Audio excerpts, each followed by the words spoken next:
Hello, everyone, and welcome to this week's episode of the Dimensional Dial of Dr. Diago, presented by To Be Diced Adventures. That's us.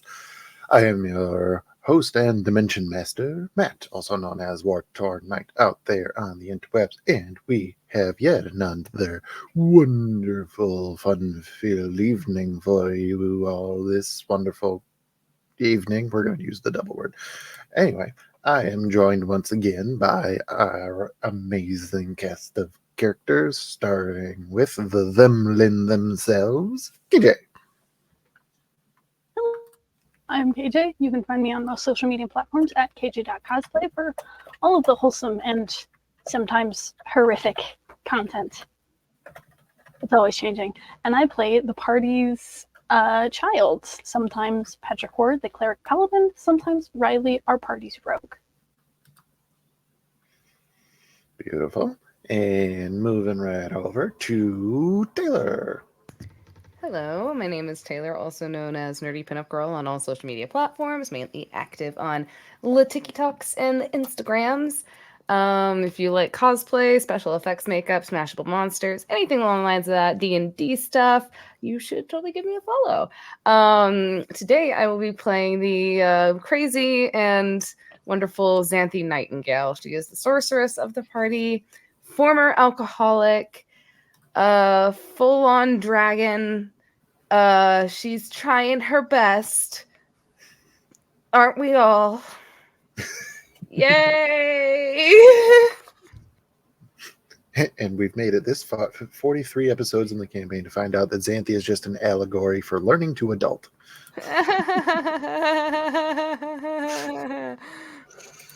We all have no hope. Anyway, moving to the bottom row, starting with Victor. Hello, everybody. I'm Victor _ the Story Weaver on TikTok. You can follow me there. I'm currently a little under the weather, so if you see my head disappearing to the side of the screen a few times, it's because I am trying to survive and not melt and turn into coal, which I'm for sure that's what happens when you're sick.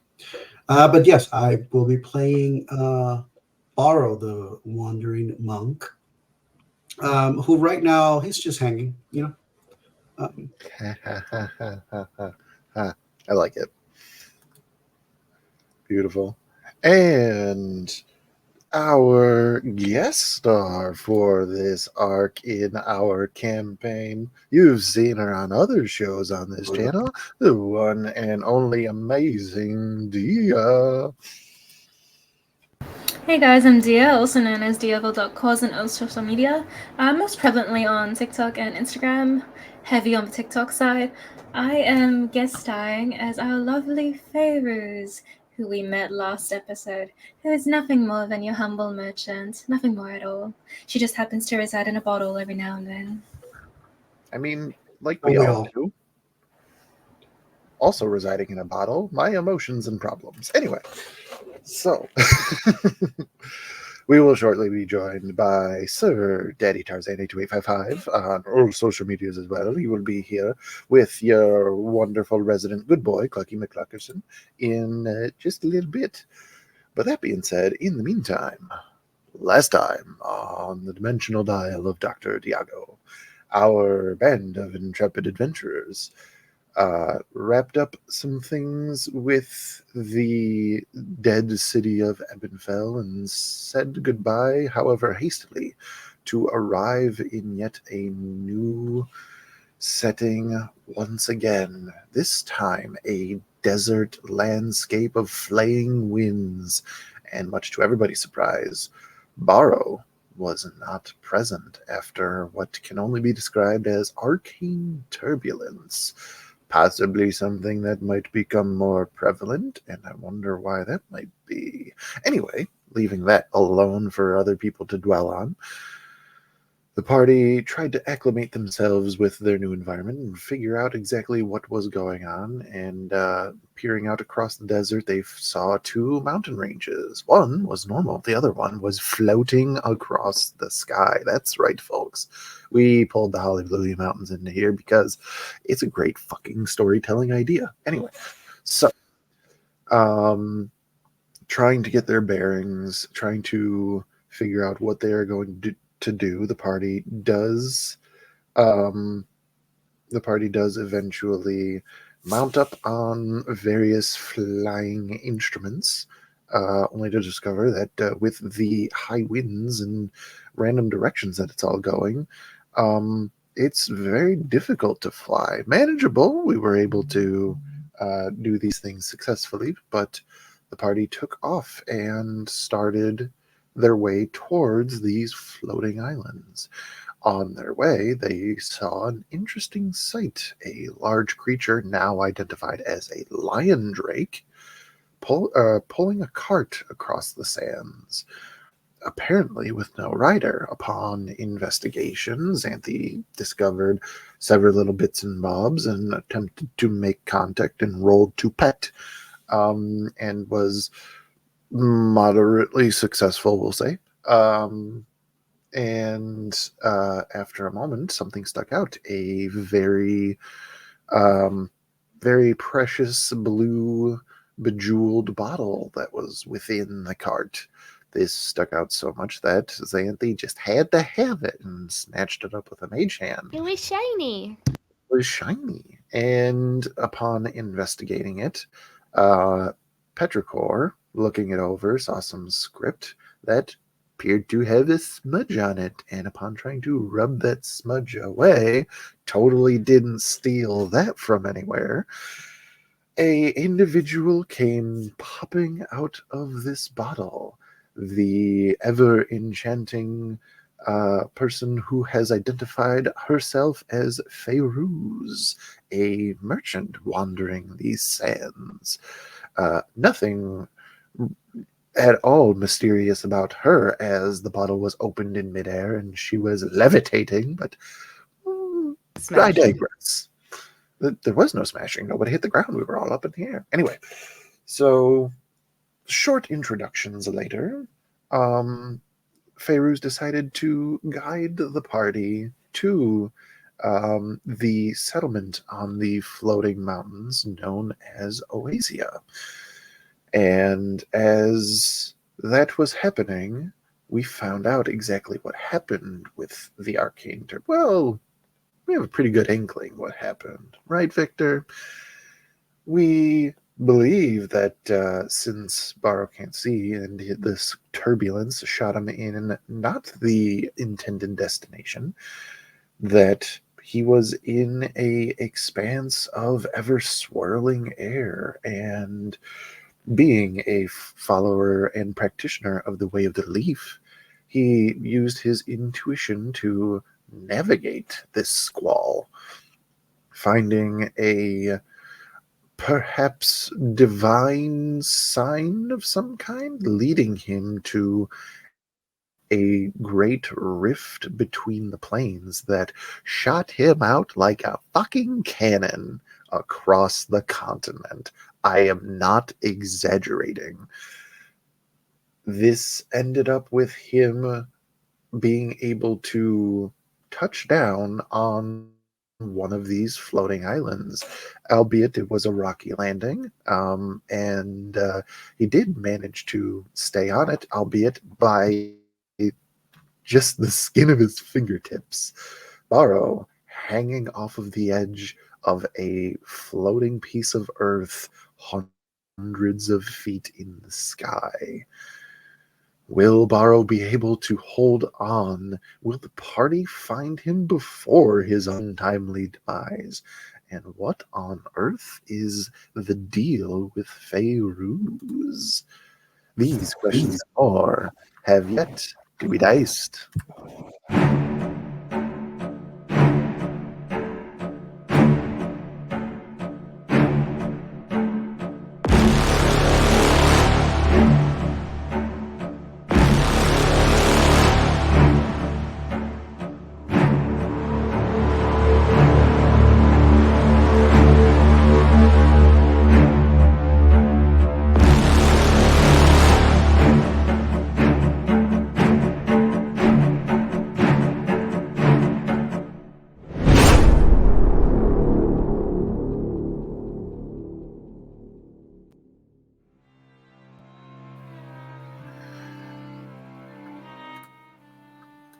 We left last episode on a literal cliffhanger, and as such, we must obviously check in with the rest of the party. So, traveling across the sands on, I believe that we are using flying brooms and also lion drake. Xanthi There is using no her broom. wings. Oh yeah, Xanthi's using her wings because we are very, very yes. We have the wings now. So I have excited. ascended to godhood. No, that's Clucky. Heading in the direction of the floating mountains. It's again swirling winds coming from every so often that you keep traveling in the direction. It's like the entirety of the direction of the winds changes, which you don't have to be a meteorologist to know. That's not normal. What on earth could be causing this, or what on somewhere that's not Earth? However, to one of you, Feyruz, this is par for the course. It's something that you're normal or you're accustomed to traveling in. And as such, I would like all of the party to, including Feyruz, to make a perception check, but Feyruz has advantage.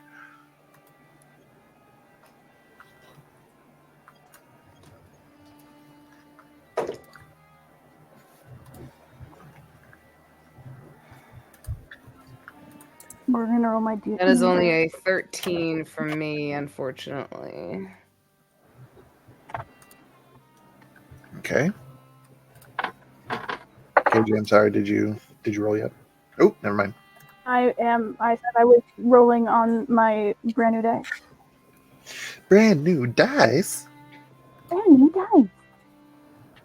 We love brand new dice. That is a 21. 21. Okay. And Feyruz? That was only a 13. 13. Okay, that's Twinsies! That was only a 13, and it's because the way she's riding Aslani the lion, she's not actually riding astride him. She seems to change position every now and then to laying on her stomach, laying on her back, completely and it's at this time laying on her back that she's sort of yapping away to Xanthi about what to keep an eye out for, but she's not actually keeping an eye out for anything herself. Xanthi would be listening and would be actively like looking out for anything that Feyruz is like. Xanthi is pretty much trying to invest herself in what could be dangerous in this world to protect baby and everyone else. That being said, the person who's listening to the conversation, Petrichor, you're hearing all of these signs, quicksand's a thing. You can look out for it this way. There's potential for tornadoes to appear at any time. So looking for dust devils as well. Like this, being on the lookout for the winds moving in what can be perceived as a circular motion. Perhaps you don't want to be close to that. And going through a couple of these, there's also the mention of rolling clouds of sand. And as that's happening, and you look off to your left, that's in fact what you see. I think as Petrichor is half listening to the chatter that's happening and half paying attention to everything else, because Petrichor is on edge. Varro is missing. That's a problem. And so it's just trying to make sure that they know what's going on. Sees that. You mean like that? And we'll point.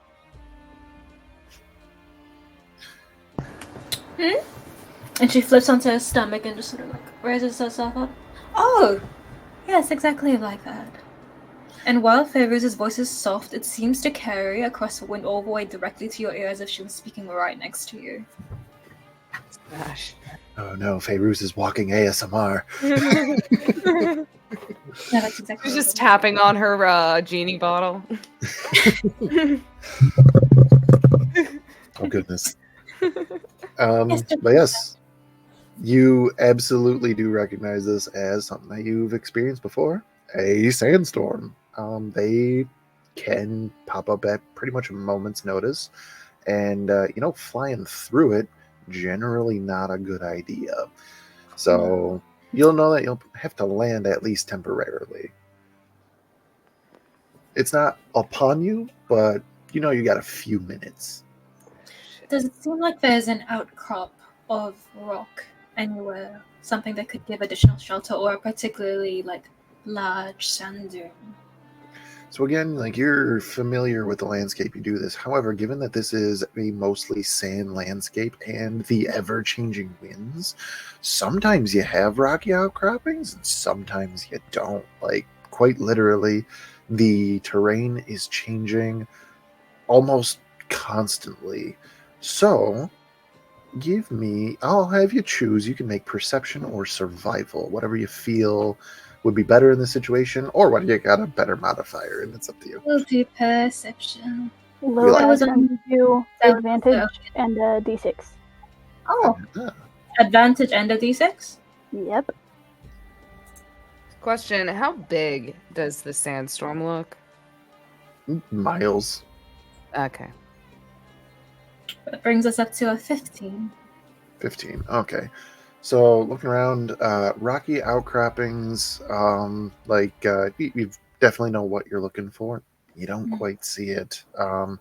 There's some larger dunes, which, aren't as good for providing cover, but looks like that's the best that you're going to get this time. That's all right. We have our own cover. Exactly. Yeah, I have the cards. Aslani, we should land, and I'll pitch up a tent. Make yourself comfortable. You know how we go.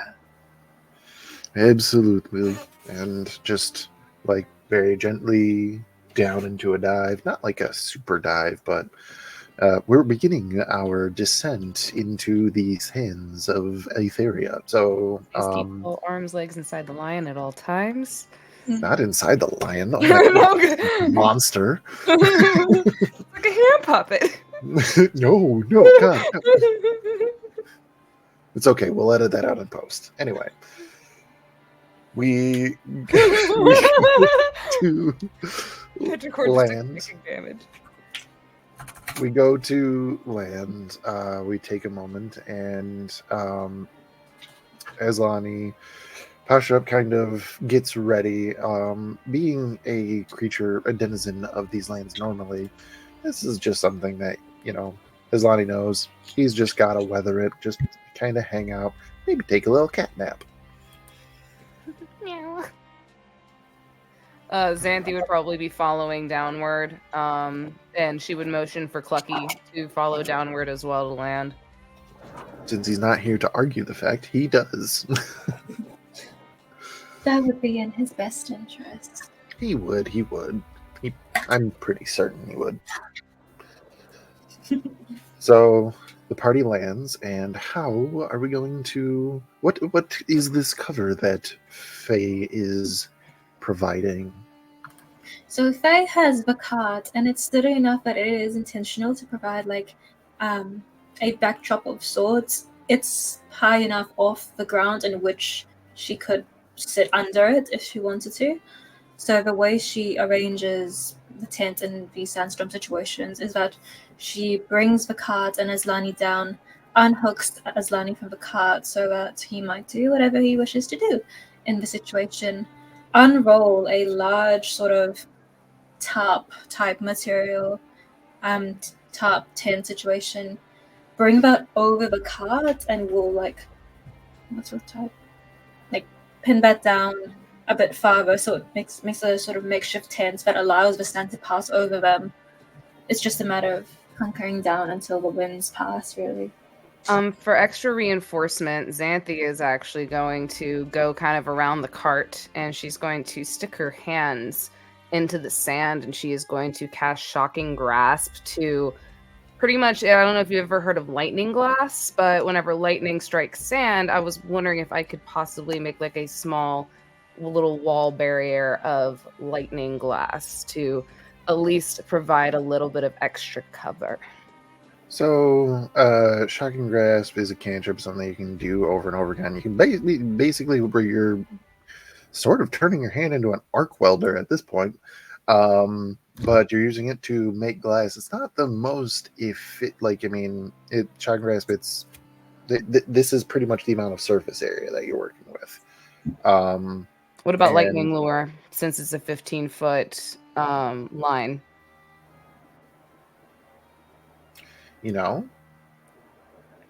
Definitely probably would help a little bit more. And also with it yanking towards her, she could yank the sand upwards, causing it to go more further upwards to make a wall as well. I'm just trying to initiate science into the Well, you're talking to somebody who digs science, so we do like this.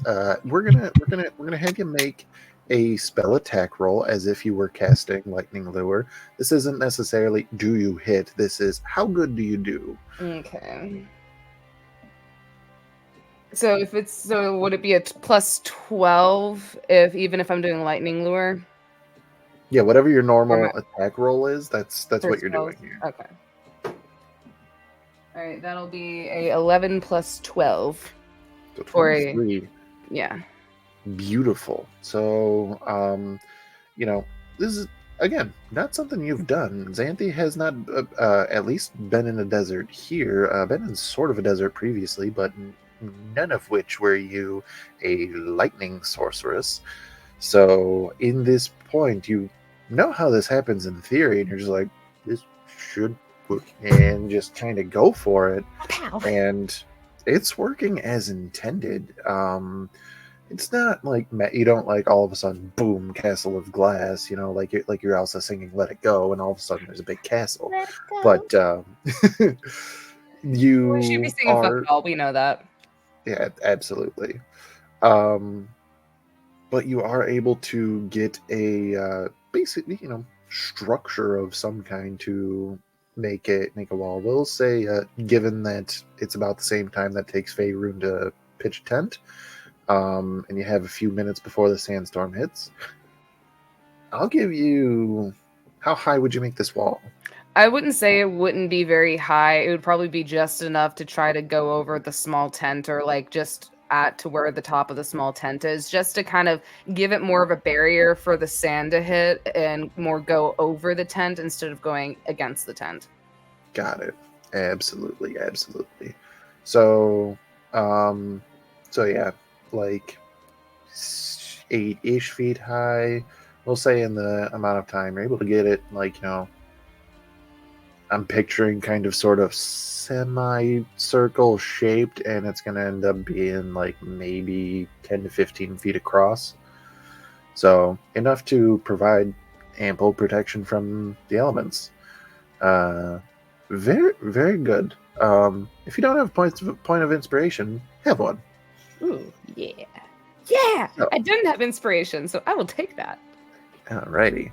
So, that being said, this would be the point in the journey that the sand starts to kick up around all of you. Faeru's kind of used to this. It's just par for the course, but the sand flying around, whipping up all around you makes it difficult to see. You have these covers and you start taking advantage of them. It's very helpful, but you definitely know as your visibility quickly diminishes to probably like 15 feet tops. Yeah, terrible idea to be flying. So, y'all hunker down. Anything that we're going to do while we have this moment with this new person and we're hunkering down from a storm? I'm pretty sure Clucky is going to be with Petrichor, but Xanthi is also going to kind of just be near Petrichor. She's going to kind of keep her wings kind of cupped around Petrichor as well, just to add any extra cover. And we'll probably... Petrichor's actually like squirming to try to get room. Oh, really? Upon noticing that, Xanthi will kind of lighten up a little bit. She's still kind of keeping her wings like over the lot of the group though, just to keep like sand from falling in and shit like that. Cause sand in your eyes sucks. Absolutely. I have to know though. Now that Xanthi has wings, is wings default? Because you can proverbially turn them on and off. Yeah, So, I can. There actually, I've read it. There is no limit to those wings. I can pretty much exactly. just summon and desummon them at will. This So Is I'm this wondering one- if your default is wings up.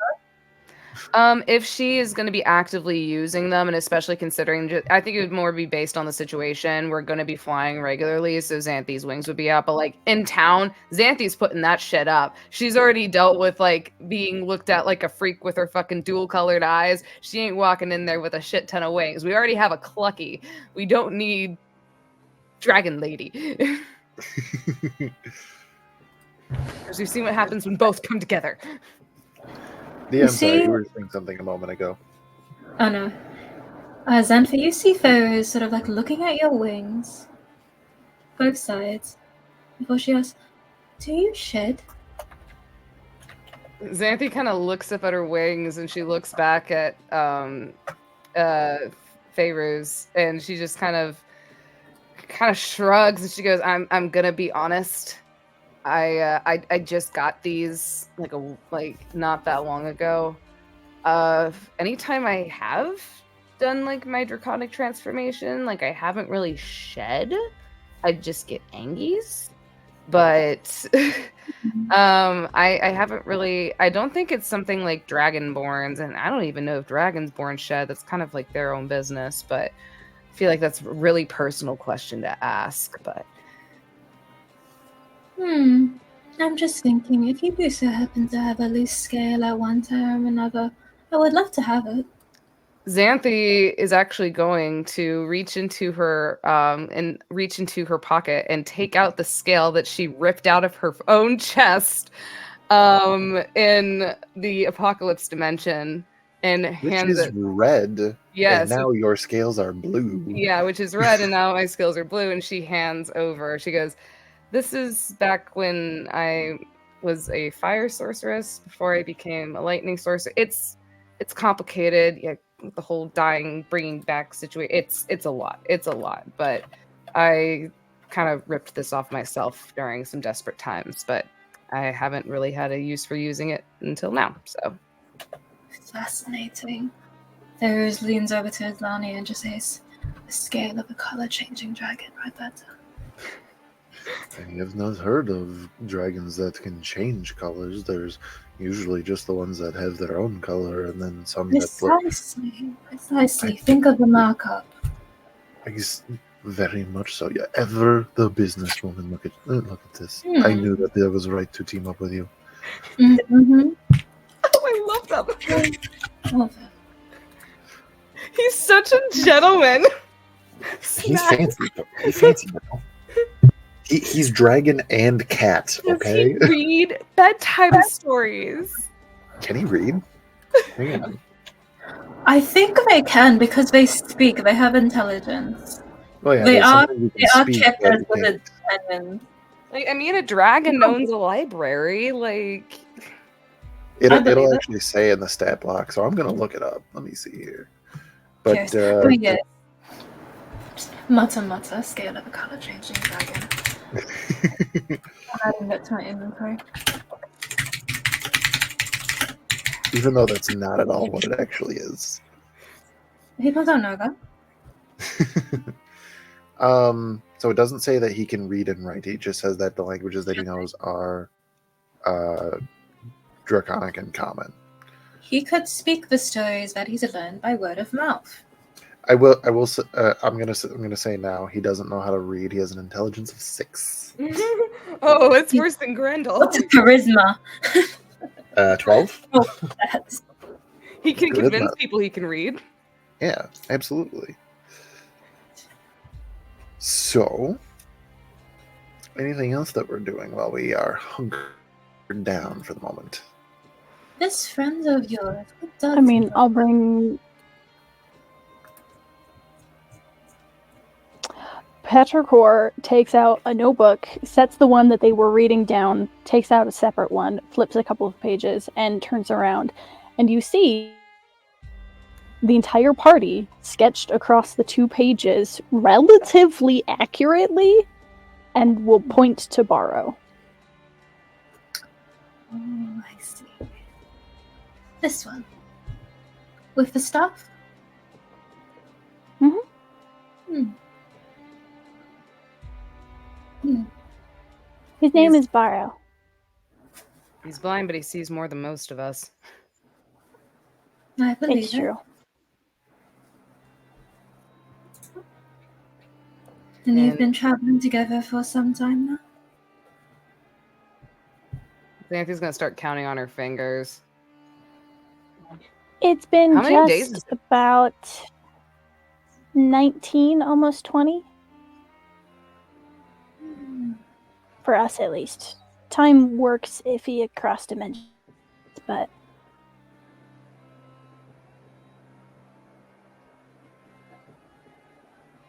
Hmm. It's been a little crazy, but in those amount of days, we've all been through a lot together, and feels like almost known them for years at this point. But we learned Nice. everybody's full names a couple of days ago. Yesterday? 2 days Yeah, ago. that was yesterday. Yes. At least considering in the last dimension. We don't Yesterday. know what fucking day it is over there now. Do we have a concept of like calendarial days in this dimension map? I mean, to a point. It's not like the same, you don't say August and December, and we don't have Christmas. But there is a calendar. The Aetherian calendar works off of 10 months, and instead of a week, they work off of 10 days. So, because the metric system makes sense. Anyway, so pretty much that's kind of how it goes. They would have unique-ish names, but alas, It's okay. I don't have them yet. I have homework now.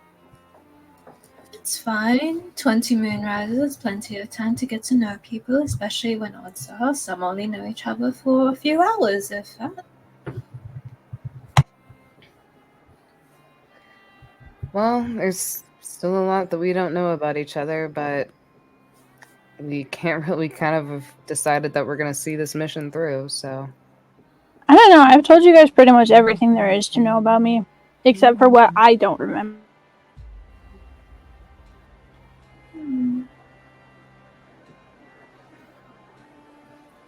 Well, that also means that there's parts of you that not even you seem to have figured out. So we can learn it together. New discoveries are exciting. New discoveries of friends, even better. Definitely taken some adjusting, that's for sure.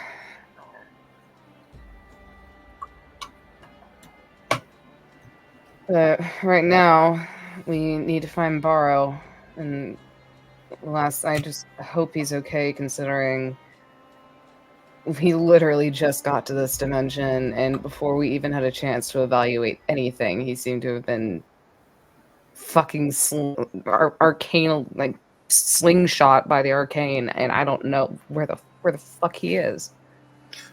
Jump cut. I'm just hanging. I kind of do. Jump cut to Borrow hanging off the edge of a fucking cliff. Dun.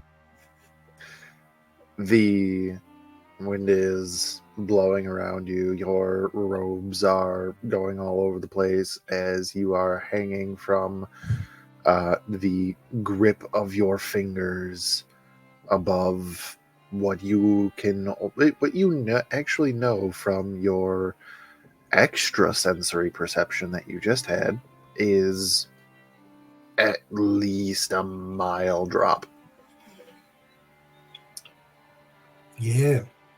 Don't feel like dropping today. Maybe later. Maybe later. Maybe later. Drop it like it's hot. Please don't drop it like it's hot.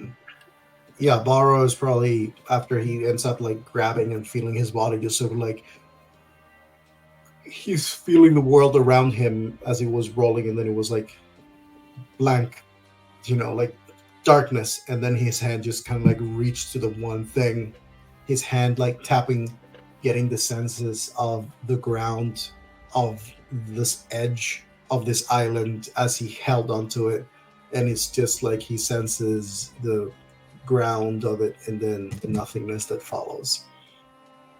And after a moment of staying there, he just makes his effort to bring himself back up.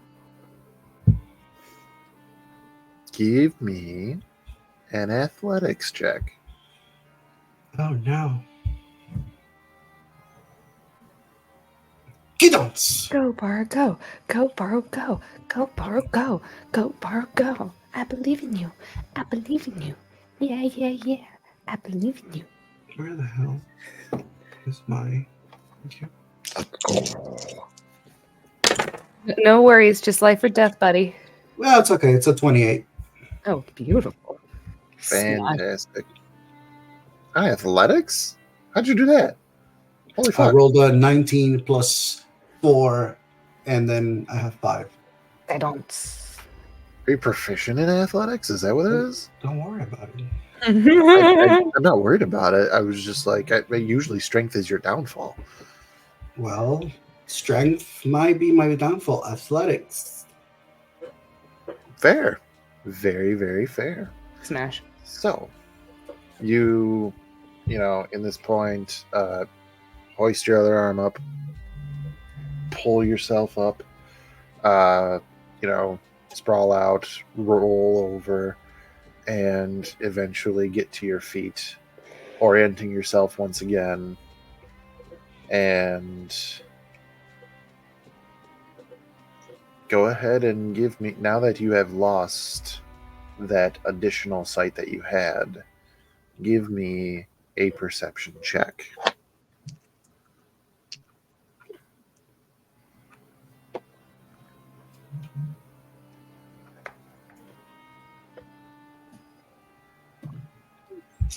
So dirty 20. Dirty 20.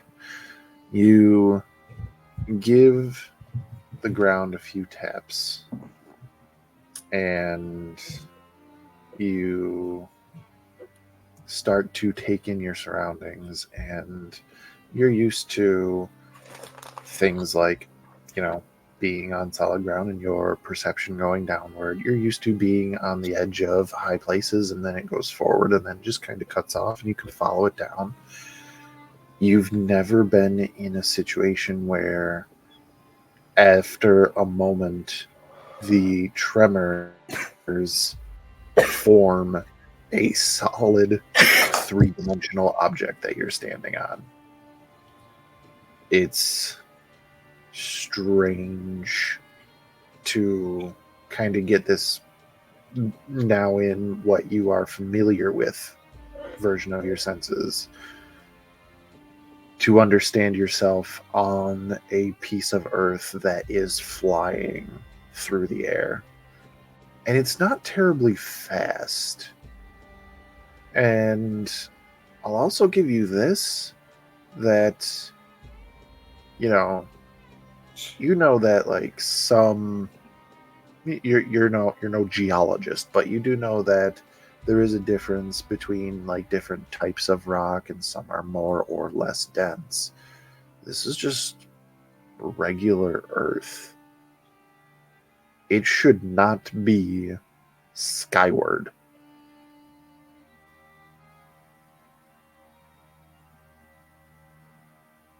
And the last piece of information that I will give you is that it appears you are the only living thing on this particular rock. A world to your own, and Barrow starts over anew. Yep, pretty much. It's gonna be like Castaway. Here I shall set down ground and start a new life. I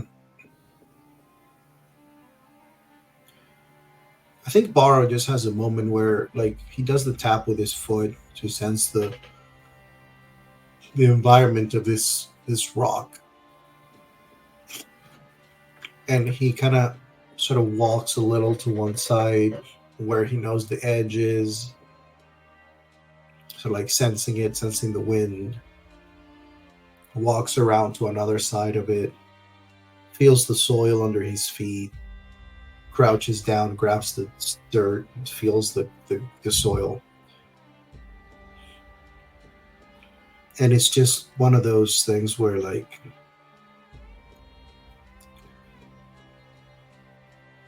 it's hard for him not to make a correlation between the journey that he's been in, his path of the leaf, the book that he found in the previous dimension, and then the journey thereafter from getting tossed into what he believes to be the elemental plane of air, and then landing on a piece of land that is literally in the air.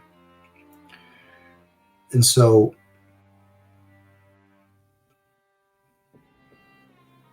he's silent for a moment before he sort of recites,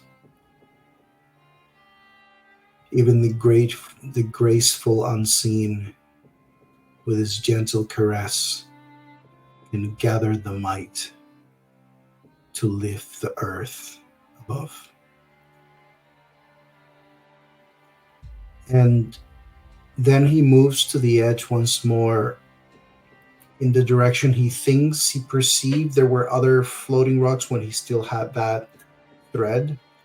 And just, even though he knows that these might be too far for him, he attempts to, with his both hands, extend his arms and just clap really loudly in front of him, trying to create a sound effect in that direction to see if he can perceive anything else around him other than this rock that he's on.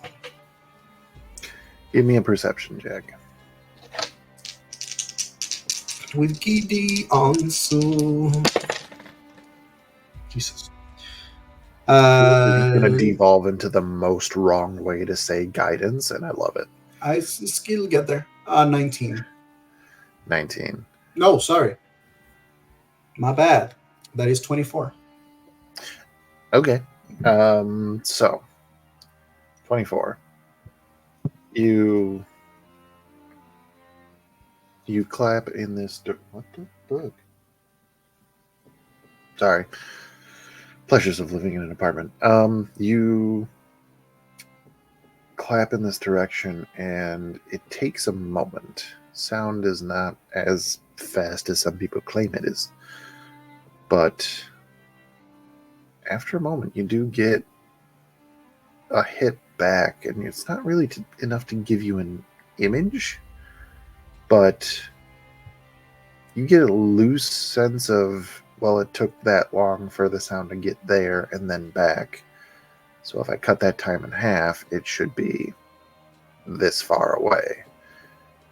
And you're hypothesizing that the next closest landmass is probably about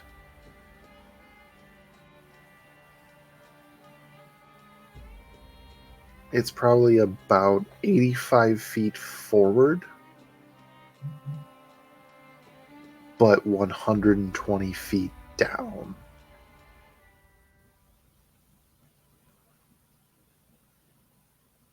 Okay.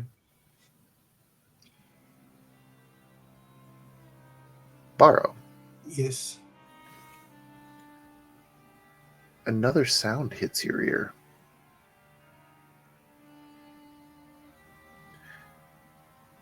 It's an interesting sound that you can only guess is akin to, based on things that you possibly could have encountered in your life, it's akin to the same sound as either a pickaxe or an arrow embedding into stone. And it is to your right about 45 feet and below you. To my right, 45 feet and below me. Would 45 feet below me still be part of like the underbelly of? So if I were to tremor sense downward.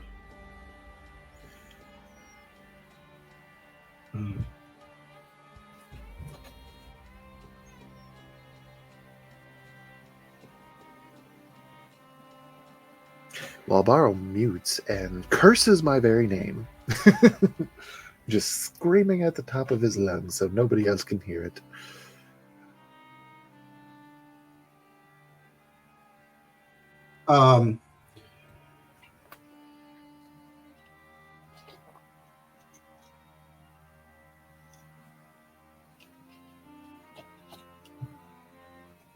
Is there any direction that I can move to get closer to the sound? Yeah. It's not like impassable terrain. It's rocky. You have to take it kind of slow, unless you have something that can deviate around difficult terrain. But yeah, you can make your way over there. But after a few steps, almost the reverse sound happens. The sound of whatever this object is being removed from the stone. Yeah, someone's climbing. Give me another perception check.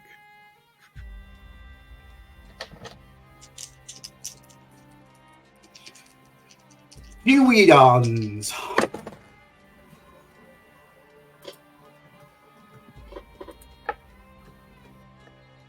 24.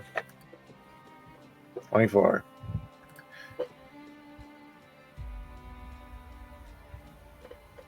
Your guess was climbing, but you should have heard another sound.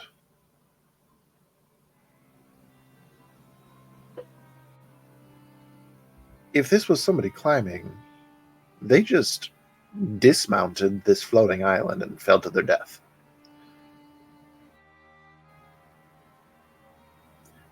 But you hear the sound of, how can I describe this vaguely? You hear the sound of a moderately sizable, solid thing passing quickly through the air before you hear that piercing sound again, 15 feet behind you and underneath. Someone's flying then.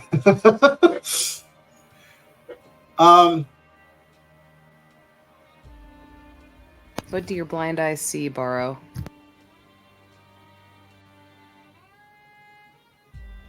Would Barrow be able to hear a heartbeat?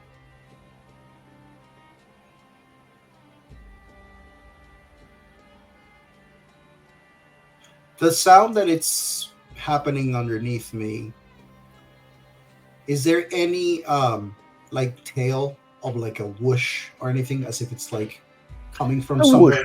A whoosh would be an adequate descriptor. Yeah, like would I be able to perceive versus like the difference? Because there's a difference between like someone having something in their hand and just kind of like swinging it, that little brief whoosh, versus like an arrow flying that's just like whistling through and then eventually like making the impact. There's two whooshes. There's a small whoosh right before the impact, and there's a larger whoosh further below. Give me a perception check with advantage. Don't mind if I do. With Google Eye inside. Yes. I love how the word just keeps deteriorating every time you use it. That's a 27.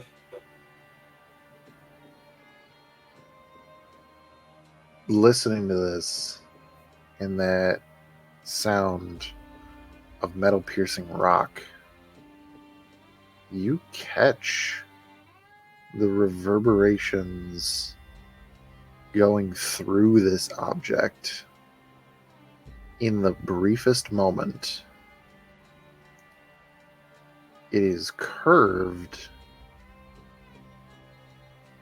and it is connected to rope.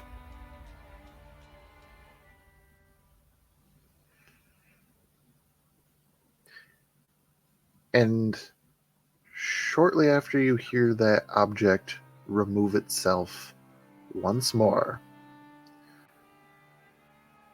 and another whooshing sound still behind you, followed shortly by the sound of what sounds like somebody landing behind you.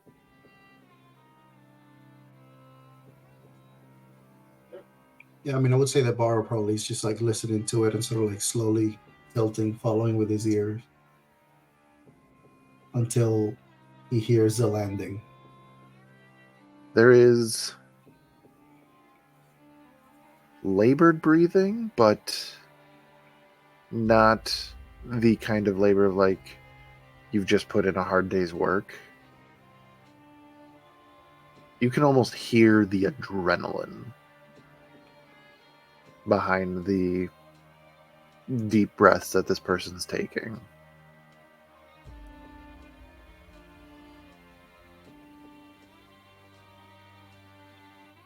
Hello. I didn't know anybody else was coming up here. It wasn't planned. No? What'd you lose your wingwear? My what?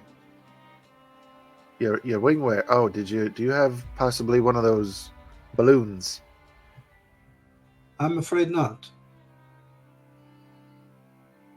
I don't see any sky hooks on you. How'd you get up here? It's quite an interesting story. One some may find hard to believe. But you could say I came through a portal and was lucky to land here and not keep falling. Portal, huh? Oh, you're one of those way of wind guys. What you do? I'm sorry. Am I interrupting a meditation or something? Did you say the way of the wind? Yeah, the monastery. There's a monastery of the way of the wind monks here? Well, not right here, but I mean back in Oasia. Not like in it, but near it. How far from here? Well, depending on how you can get around,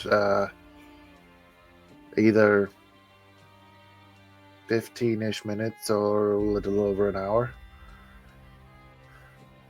I did it in 12 one day when I had a tailwind. Sorry, I'm still trying to understand some of the words. You mentioned tailwind, air hooks, and balloon. Hey, there's a few different ways that people will navigate the islands.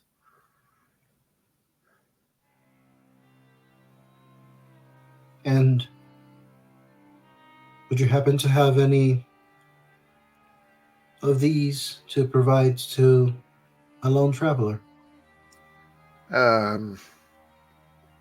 mean, I have my wingwear, but usually use that with the sky hooks because the wingwear kind of glides, not really flies. So if I need to go up, it's not easy.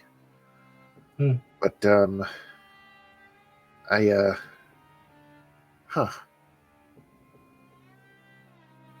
Sorry, why did you come up here?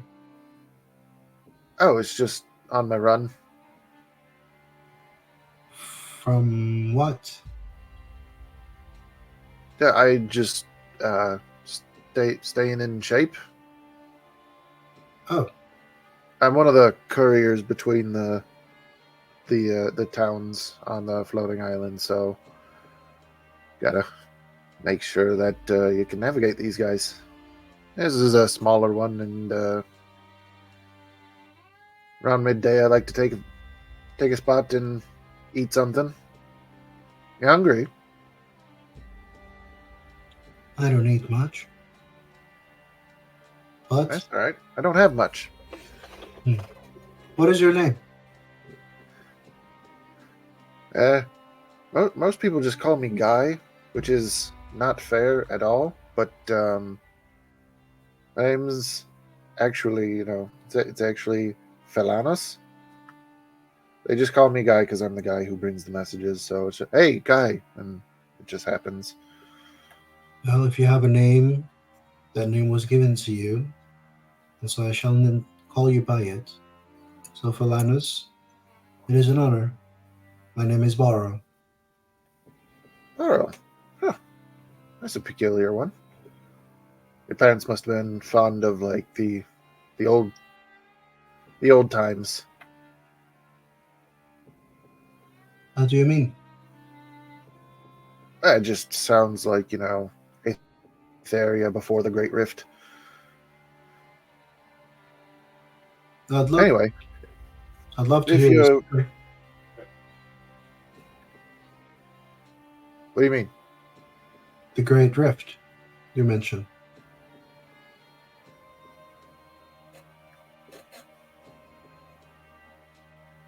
Are you feeling all right?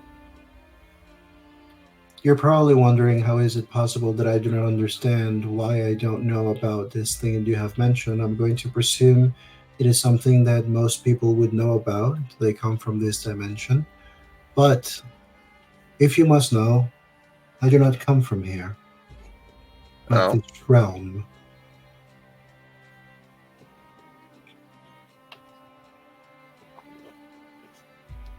far out. All right. Well, would you like to go to Oasia? If it's not too much trouble. Well, if I'm thinking, if you would just want to hang out for a moment, I could probably get somebody who has something a little bit more accommodating, and we can come grab you real quick. There's a couple other couriers that take a couple bigger shipments. I mostly just do hand messages. They do like parcels and things with balloons. So Okay to wait. Thank you for that. yeah, borrow. Alrighty. Okay. See you in a moment. And you listen to this person take a few running steps and leap full confidence off of this. Oh, who did it? Surprise! We all Nope. leaped. Not about that. Who did that to me? Anyway, Because you're the star of the show, Matt. no. I'm back here. Anyway. God, it's okay. Full confidence leaps directly off of this directly off of this island, and you hear some type of fabric unfurl quickly, and the sound carries him away. Yeah, I would say that Barrow probably kind of moves to the edge to try to follow the trajectory after he jumps, and then the sound of the fabric, and he just tries to focus his hearing as much as he can to sort of hear the trajectory until he can no more. And then once it's over and he can't hear him anymore, he tries to find the spot on that little piece of that floating island, takes out the book that he found, sits down on the ground, opens it, and starts scanning it. Just taking his time. While you are catching yourself up on some light reading, back at the impromptu shelter,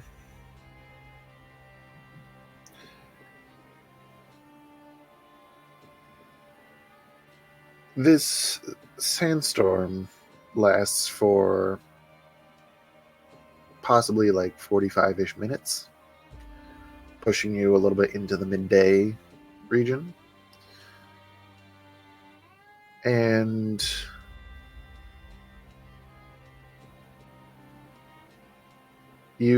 I'm gonna say Faye for this moment. Even though it's not quite over yet, you know that it's time to pack up. Mm-hmm.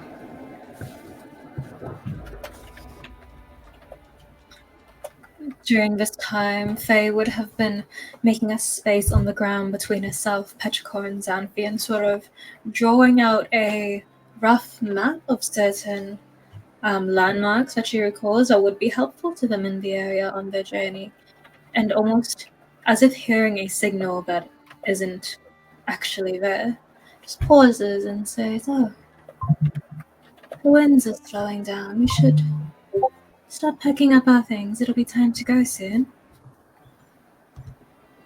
Petrichor had been drawing a replica of the map that you had been sketching in the sand on a piece of paper so that they could have a physical copy of it with them. And then when you say that, will start wrapping their scarf around their mouth and nose and pulls the hood that Cluck made up and over them just to kind of give a little extra protection from the wind.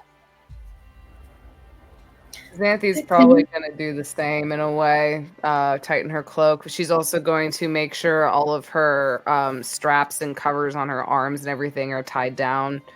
And again, covering her nose and her mouth and putting her hood up on her cloak. While she seems calm, she sort of just moves with slightly more urgency that would follow just a simple, "Oh yes, let's not waste any more time." She's whispering over to his line saying, "I'll put this in the cards. Just keep an eye out, would you?" Absolutely. No problem. And Aslani just basically is doing a wide perimeter of the area that you guys are in. Is that everything? Nothing left behind? No wings to ruffles? Good.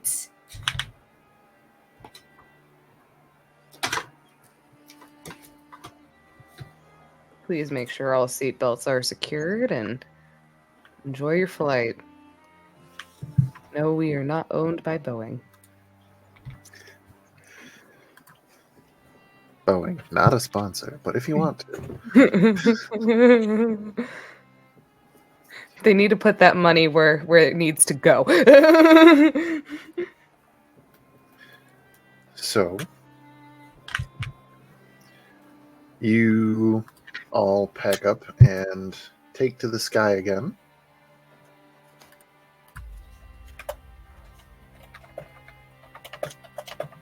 Soaring, As you guys are taking off, Petrichor and Xanthi, could you both make me perception checks? Perception. Guidance. Alright. 17 plus, I think, 7. Jesus Christ. 17 plus... Perception? That'll be a 24. That's a natural 28. Natural 20 for 28. Okay. We see everything. You guys... I see all. No, that's Borrow. You guys take off, and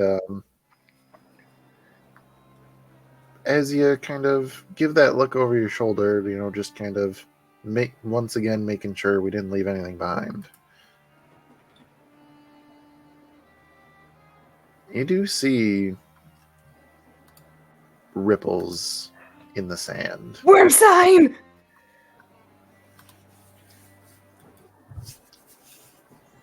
They're not terribly large. Oh, here, really quick. Hey, Clucky. Clucky! McCluckerson! As you have also, after landing with this new friend and waited out a sandstorm with everybody, now that we're all safe and taking off, you can also make a perception check to see if you spot the same thing that Petrichor and Xanthi do. You're right into it, buddy. You're right into You it, came buddy. just in time for the worm sign, Tarzan. That's going to be a whopping... Hold, please. Holding on. Hold what? A whopping Man? 22. Hey, you do. Taking a peek behind, also with Petrichor and Xanthi, maybe just making sure that you aren't leaving anything behind. Got making sure that you have all of your 9,000 pounds of weapons. Tucked away in my back now. He just leaves the bag of holding behind. The three of you are able to see that pretty much in the area that you guys just left, there are a few lines of ripples in the sand. Dun dun dun! Worm sign! Worm sign! Oh no. Is that right? Is that right? Huh? Clocky's not that suicidal, but it does pique his interest. If anything, with being as close proximity to the hatchling, and he'd probably Barrow has not been reunited with us as of yet, correct?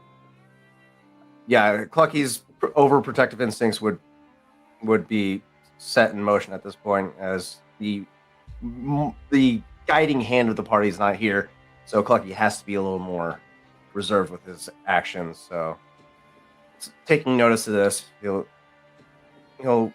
silently urge the party to move along should it draw closer to their location.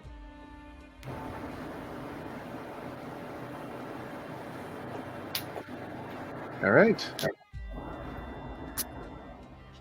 Traveling further forward, you all basically follow Feyruz into the mass of these floating islands. And there's all kinds of shapes and sizes. There's a few that seem to have some type of foliage on top of them.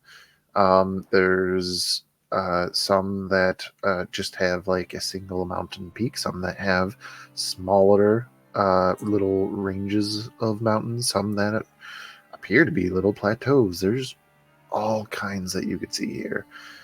And in this time that you are kind of moving through the smaller ones into the larger ones, you all see an interesting sight. There is what appears to be a humanoid that is gliding through the air in the shape that I can only describe to people who don't know what wingwear is as a humanoid flying squirrel.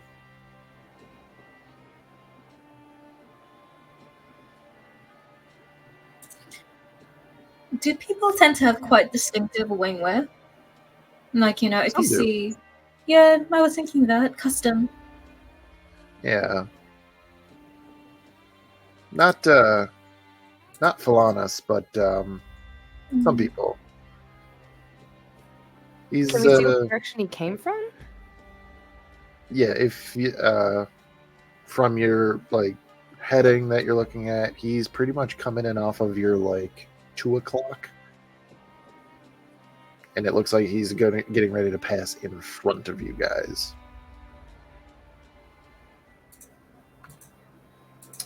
Would we have encountered each other before? At any point? Roll a d20. I'm gonna roll the bone dice. Because I have physical back of me. It's a 7. Lucky number 7. See you. Him specifically, no, but you definitely clock him as just one of the couriers that go between the islands. There's, Oasia, there's other smaller settlements, usually places named after like family names and stuff. But Oasia is more central. But so there are some people whose jobs are to bring messages and other things from island to island. It ain't easy to do when you're all living up here. But yeah, some people just find a way that they can do it. Some people are naturally gifted. They have their own method of flight. Some have to make it. Is he passing within 120 feet? Yes. Feyruz is going to raise her hands, and she will hear a message in his head that just says, "Rana, any news from the islands?" In that moment, you kind of see him sort of shift in his flight pattern and then take a banks left into your direction. Is this the message cantrip? Yes. So he is able to respond. Yeah. And he just goes, I see you. May I come aboard? Sure, of course. All right. So as he's gliding towards you, he does, in the amount of time that it takes him to get there, he does descend below the line that you're coming in on. And it's in this moment that he throws what you know is a sky hook and hooks on the side of your cart so that he can swing, come around, and land in the cart. Whew. Glad that I came across some people. Hey, would you mind giving a stranger a hand? I'm a courier, by the way. Most people just call me Guy. But yeah, there's somebody appears to have gotten up on one of the islands and doesn't have a way down. Calm demeanor. What does he Blind? look like? I Staff? mean, yeah, that makes sense. He did have a staff actually. Looked like one of those Way of Wind folks. Oh, That sounds that could just- be your friend. We're missing Is a his name friend. Borrow? He did say his name was Borrow. It's a very unique name. Seems like it came from the Very before old time, times. isn't it? Quite old fashioned. Can you take us to him? Where is he? Yeah, well, I was hoping to bring you over to him because I mean, you got this cart. So I mean, if you're looking to help somebody out, he's trying to get to Oasia, I guess. I can take you. We're going. Just Back. take us to him. All right, no problem. Let me just. And he kind of looks around, looking upward, and just yeets this sky hook up at one of the islands that's above you guys, and uses the momentum to start swinging so that he can start gliding. Xanthi is immediately following. Do be careful with your handholds now. If you fall, there's crucial down there. Hey, no problem. I know what I'm doing. I know what I'm doing.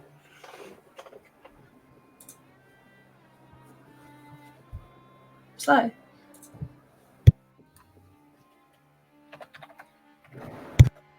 So, in a little bit, as you are weaving in and out of floating islands, you eventually come to one where, so he doesn't have upward mobility like you guys do, so he signals to you that this is the one. And while you guys can ascend to land on top of it, he has to swing underneath to gain the momentum to come up. And pretty much back to back, Borrow, you feel a thump behind you, a very familiar one. This individual kind of gives a little bit of a jog over to you and just goes, "Hey, I think I found some people who say that they know you." Paro's just been tracking, and when he hears it, just a slight, just curving of his lip. And You know, people just- with lion drake. what was it? You know, some people with a lion drake. They are known to make friends quite easily. And he just closes his book, puts it away, and sort of pushes himself back to standing. Stop it. You all land, and Feyruz, now you are able to see in the flesh somebody who cannot see you, Borrow, the wandering monk. Borrow, you get the sense as there is a gracefully put down but still a heavy thud of a cart, basically a very intricate cart that is filled to the brim with all kinds of stuff, with a single occupant and pulled by a large quadrupedal and also winged creature.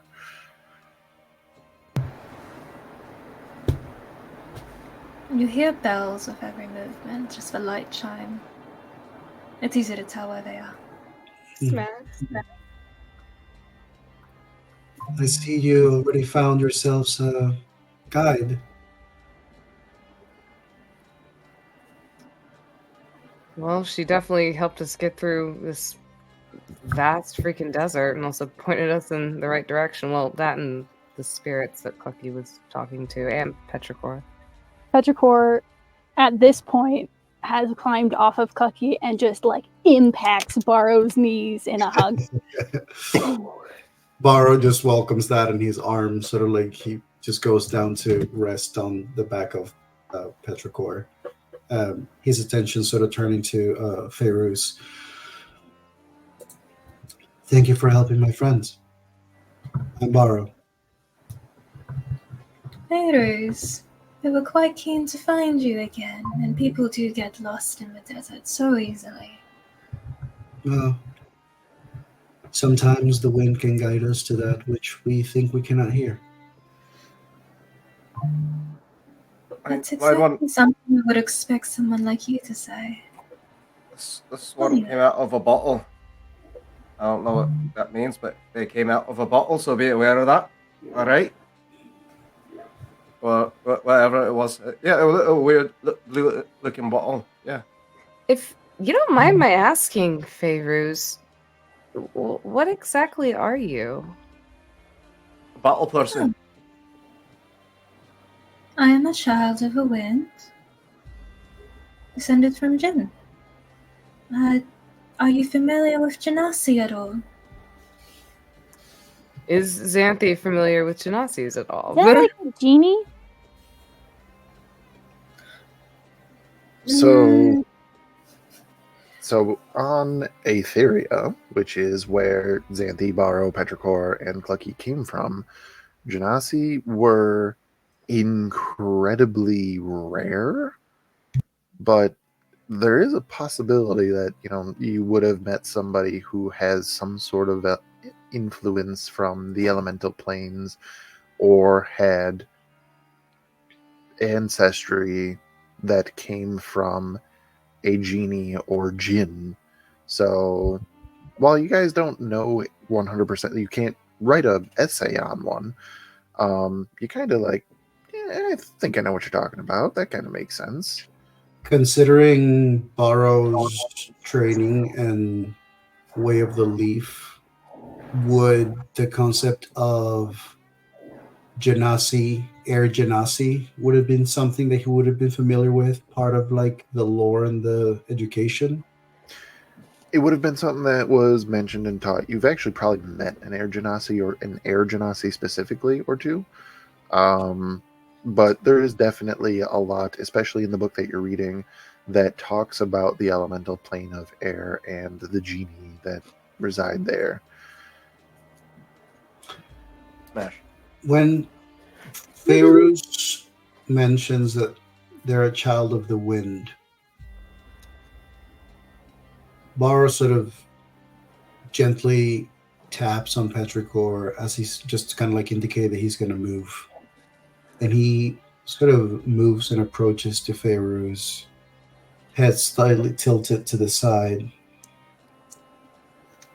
And he raises his hand around the level of their face as he just goes, "May I?"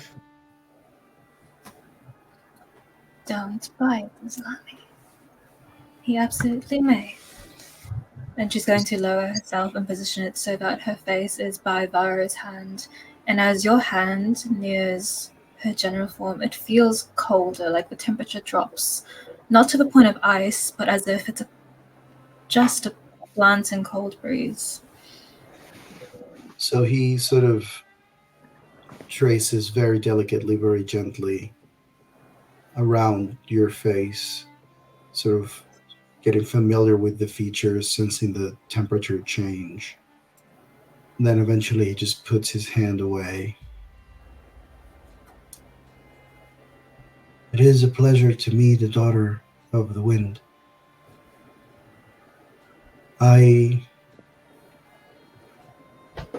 Well, before I ended up here, it seems as though I was in a place where there was no up or down. front or back, only wind currents. Clucky, the courier, Philanus or guy, just kind of like leans over to you and in a whisper and just goes, "Aye, these monk folks, you know, they're just all spacey and everything." I don't know what the fuck that means, mate. Like you know the you know, like he is one of the way of wind people, you know, studying, meditating all the time and everything, maybe talking in proverbs. What the fuck is a proverb? Are you insulting me?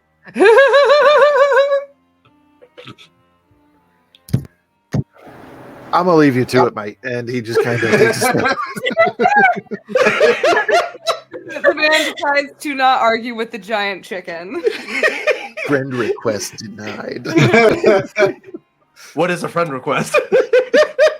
Are you insulting me? Oh, this guy's big dumb. I don't want to say bird brain. Poor Clucky. He's trying. He's gonna new word to learn: proverbs. So, have you all been safe so far? There was a bunch of moving sound down on the ground earlier. That was pretty cool. I wanted to go hunt It's it. really windy. That too. Nothing Yeah. that I couldn't handle. I don't like it. And there seems to be just nothing but vast desert in almost all directions, aside from the floating rocks we're currently standing on. Yeah, did you know that the rocks you are standing on are floating? I did. I can feel Fucking it. cool. It is different. But I also understand that there seems to be a monastery here of monks who practice the way of the wind. It's actually where we were headed. I did mention that to you. Faye here says that, that's where we were going to go to try to find you, but they might also potentially be able to help us with the crystal. But Faye also might be able to help us with the crystal. I don't know. We didn't get that far. But we also did agree to help Faye after she helped us find you. We did. So, And what is it that Faye needs assistance with? She's looking for a temple, right? Exactly right. The temple of my patron, I would hope to have some people accompany me, just in search of it, and discover it sooner rather than later, but of course, the safety of friends is a greater priority, which I was happy to agree to. I do think it would be worth paying the monastery a visit. I get the impression it would be of great benefit to you. I haven't heard of a way of relief, but it does sound like a sect. Perhaps the monastery would be more familiar. I'll be interested in visiting this monastery.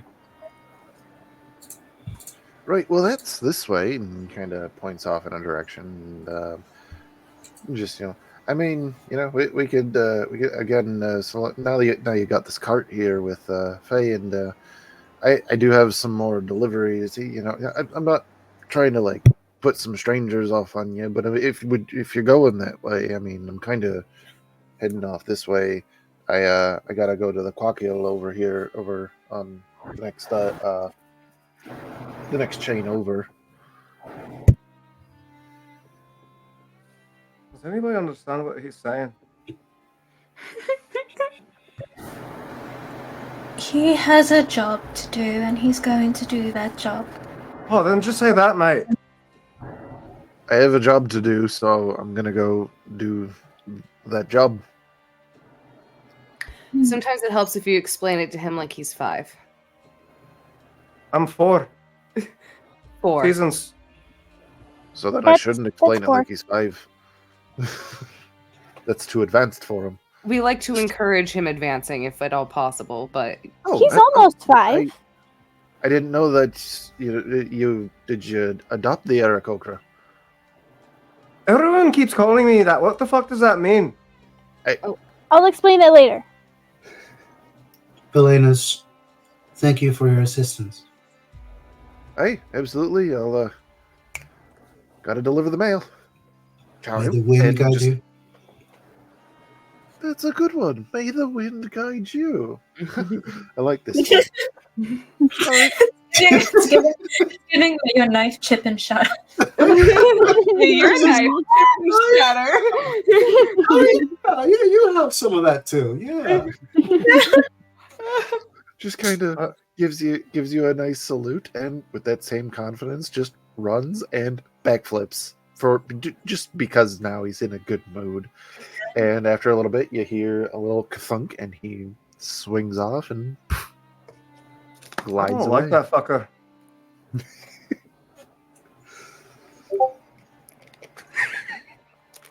You're funny. You're okay. Look at look like. It's like traveling with little gestures. Possibly.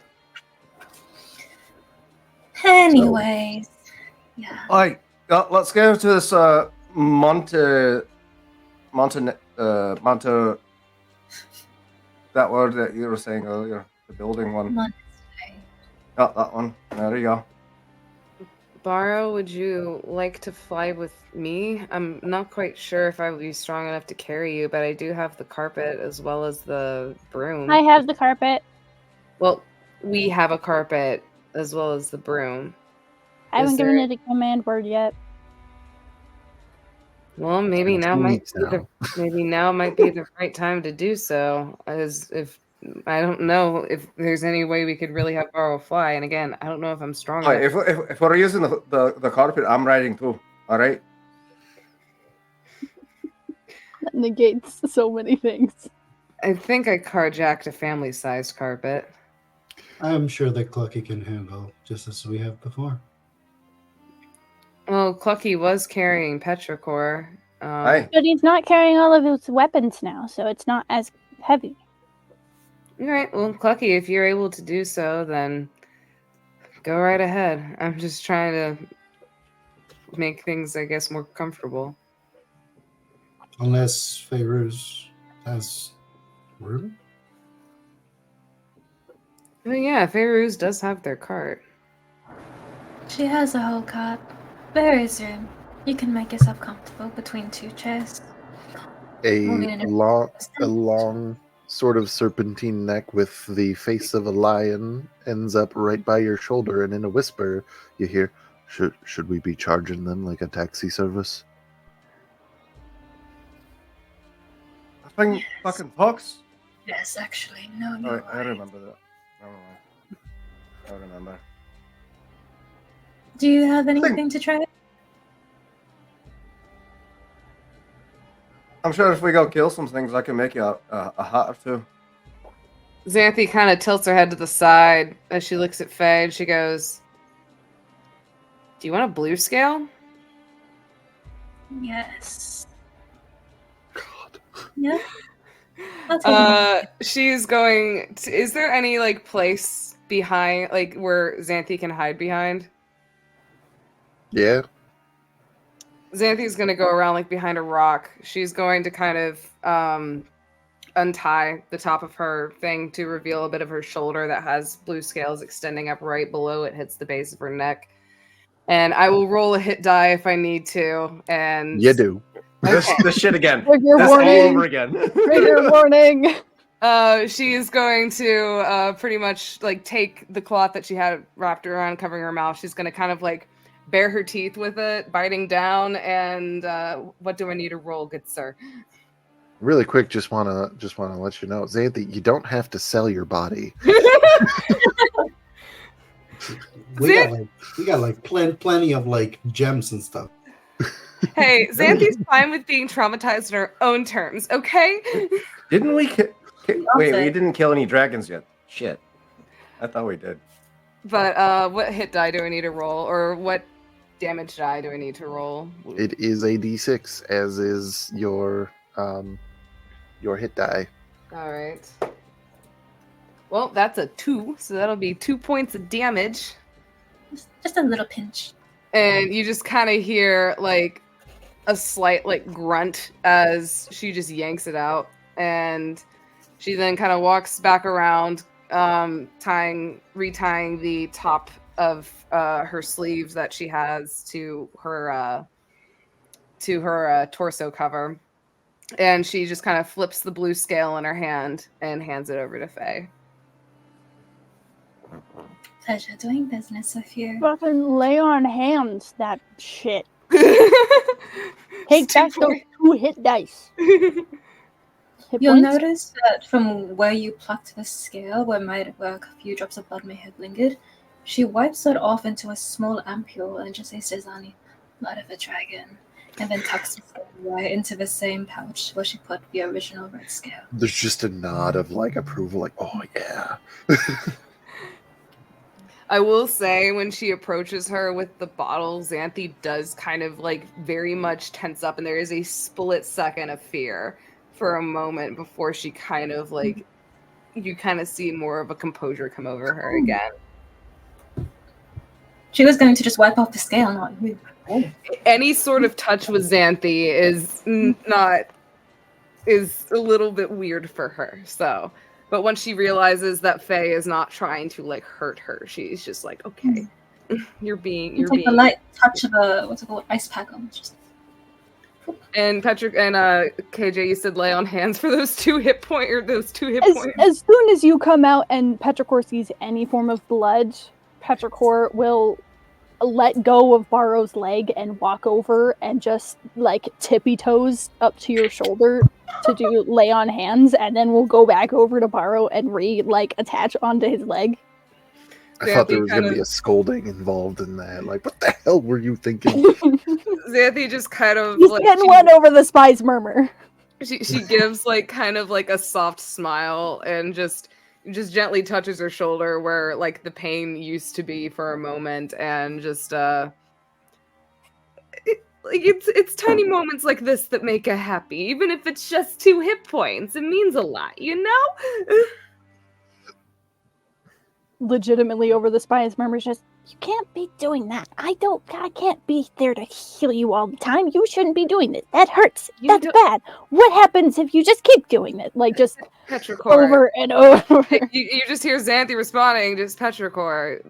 1, I've been through so much fucking worse. 2, I'm doing it on my terms.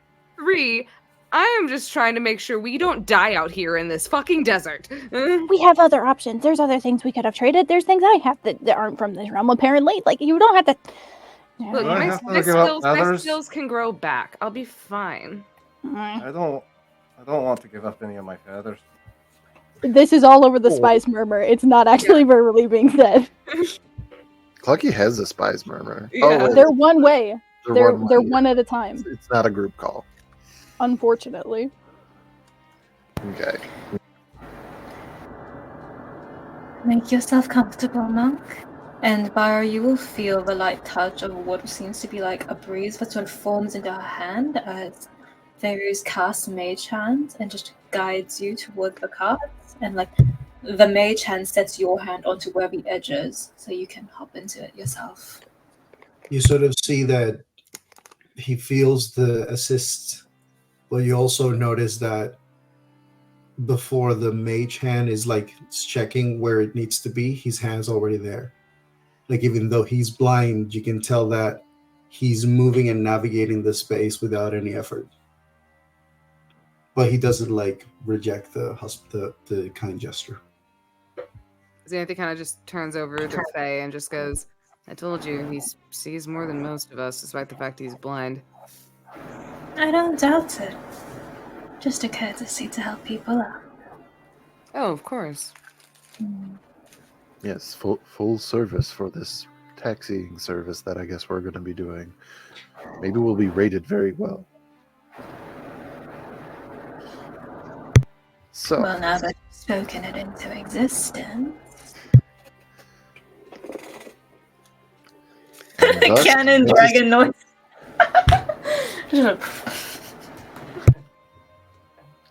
and thus Fantasy Uber was born. Anyway, so Just some The- slight body mutilation. You can get a ride anywhere. a ride that does in fact cost you an arm and a leg. Literally. You all take off into the air, heading towards what you're being told is a place called Oasia. You have to ascend a little bit more into the archipelago of floating islands. And while we're up here, apologies, not quite a borrow thing, but to Clucky Xanthi Petrichor, might I have a perception check? Again. 22 wasn't good enough. No, it's a new one. It's a new Guidance. thing. Then that 20 for 20. Nat 20! Jesus. Wow. Everybody is really enjoying the tour. Clucky's in his 21. element. Xanthi also got a nat 20 for a 27, so everyone's in the fucking zone as soon as Baro comes back to the group. I'm the lucky charm. So, you all gaining more altitude, surveying your surroundings, you're able to see, looking the trajectory that you were on has brought you a little closer to the central mountain range that you guys did see, the one that is actually part of the land. And you see where the sands meet up. You can see how they've built up the foot of these mountains and almost half buried them. You see what you can only assume is just scarring from erosion down the side of all of these mountains until you get closer to what you can now see between some of the peaks, as there is a large area of what looks like black glass as the why can't I think of the term? Spot between two mountains that does this Battle. thing. That'll. Yeah, that one. You see this area and it is just filled with this thick layer of obsidian. And there a in the volcano center there was, because in the center you just see this all coalesce down into a very large hole in the earth. And from this hole, from this distance that you're at, there is a torrent of the most powerful winds you've ever seen escaping from this maw in the earth. Is that a portal into the plane of... Can I do an Arcana check on these winds? You absolutely can. Can I do a wind check? I would also like to do an Arcana check. You sound so worried about it, but you totally can. Got I it. That's would a also like to do flat an Arcana 18 check. for me. I'll say that while all of this is happening, Baro is reading his book. Absolutely. You ain't got no eyes, Lieutenant Dan. Reading. That's a straight 18 for me. I have no bonuses. Oh, Fairuz, I see you rolled. You know what this is. Yeah, I showed to you. I rolled a 19. Xanthi, I just didn't want to be left out. Xanthi, you have a inkling as to what this is? You're still guessing. You're not entirely sure. But I'll say above table, you're on the right track, as for sure Petrichor knows, not knows, but can guess that this level of power, these super hurricane force winds, this is the kind of thing that can only come from the elemental plane of air. Could it What possibly you're charge looking the at. crystal is the other question. What you are looking at, Petrichor, is quite literally a rift in the land directly to another plane of existence. This is And- so perfectly timed because as soon as we lifted off, Petrichor was immediately checking in with Barrow, just concerned and on edge. And like just before you told me what I kind of know, Barrow had said, theorizing maybe it was the elemental plane of air, and I was like, click at the same time, and it's like, oh.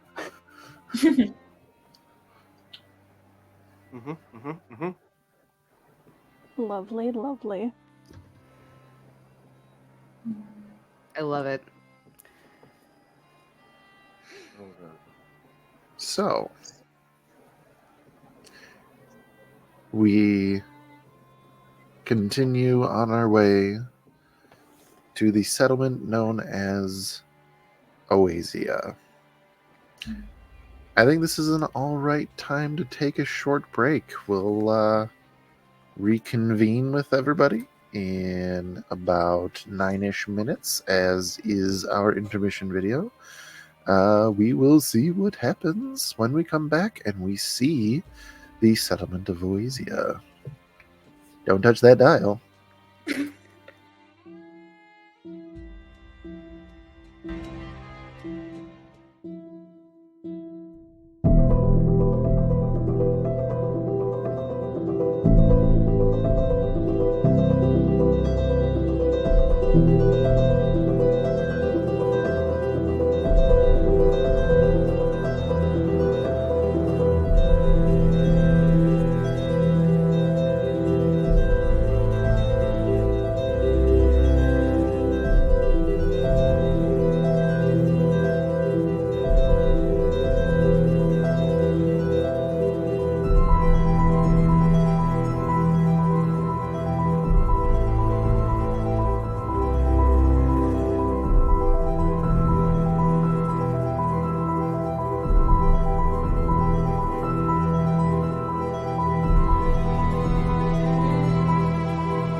And we are back once again with Two Based Adventures presenting the Dimensional Dial of Dr. Diago. Thanks for sticking around. We have a lot of other things that we do on this here channel that we got here on the Twitch. And starting with tomorrow, returning to Tales of Varden, as we are literally in the middle of a battle with a false Hydra. It's good times. And if you want to catch up on that, go to our YouTube and see what happened in the first half. It's traumatizing. Anyway, beyond that, you get a few days off from us, as then you can pick it up again Sunday with Frontiers of Eberron with the wonderful Michael San Gregorio. We're in the end game now for that one. Trying to figure out exactly how we are going to handle a vampiric onslaught and finally get our hands wet with the blood of Eleanor Vitae, because she fucking deserves it. Anyway, then we will return once again to the edge of the Empire on Tuesday with that guy right down there, Sir Daddy Tarzan 82855. What? Yeah, actually. Some of us you'll see on that one as well. Dia will see on that one as well. We'll see Dia on all those other games too. Dia's playing in all of our games now. Yeah, buddy. We're on here. Yeah. I get her. One of us. One of us. And then we'll come back here once again for the Dimensional Dial, yet again to see what next is going to traumatize our players. I have a hint for you. It's not totally Dune, I swear. I haven't actually seen it. I'm trying. I need more time in my life. So, anyway, with that all being said, we go back into our regularly scheduled program as the party flies more central into the archipelago of floating islands. You see a larger landmass. There have been some pretty big ones, but this is the largest one that you've seen. For the most part, there seems to be what I guess you can call level ground on top of this. Seems to be optimal due to surface area and then also the mostly flatness to actually set up some type of shop here. Well, not like literal, set up shop, the expression. You see houses, you see other types of buildings, you see people walking back and forth, climbing stairs. There's all kinds of things that have been built onto this floating island to make different areas more accessible to the masses. It's winding staircases, it's rope ladders, it's pulley elevators. There's all kinds of things that people are able to make use of the space that they have. And on the opposite side of where you are approaching, up what seems to be a carved stone staircase, there is a sort of tiered structure that borrow. Oh, fuck. You have to touch down first. Upon landing on this island and getting a lay of the land, as it were, Borrow, this doesn't look like your monastery. As far as you can tell from perceiving it, this is your monastery.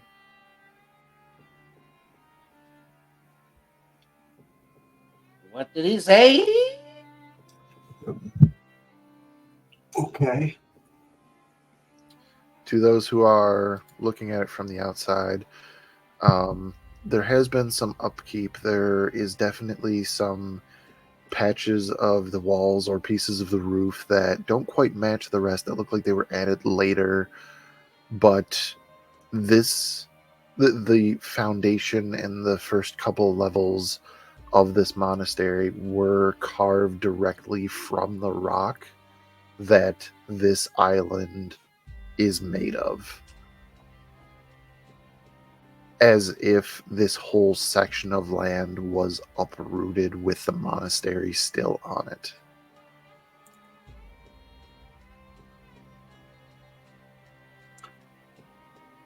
I'm going to say that probably when they land, Varro hops off the cart.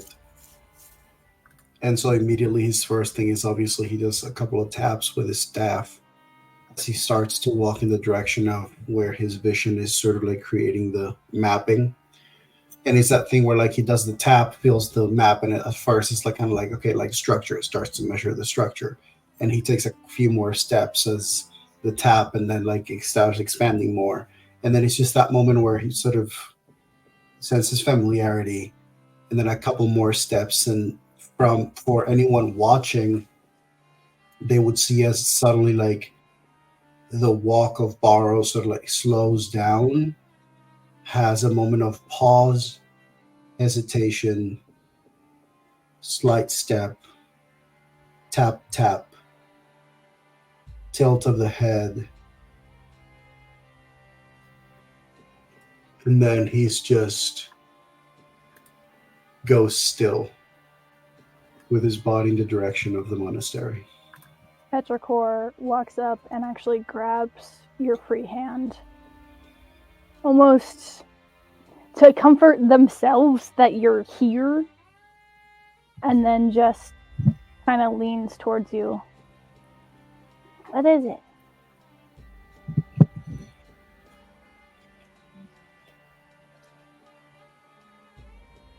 Well,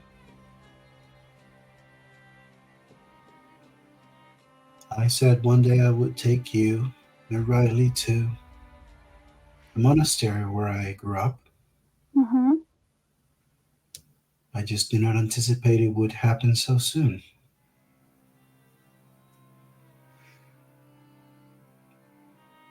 And Petrichor just kind of looks towards where Varro's attention is, kind of questioning for a second, because Petrichor knows there are very similar things to places that you knew. I mean, case in point being the doctor's laboratory.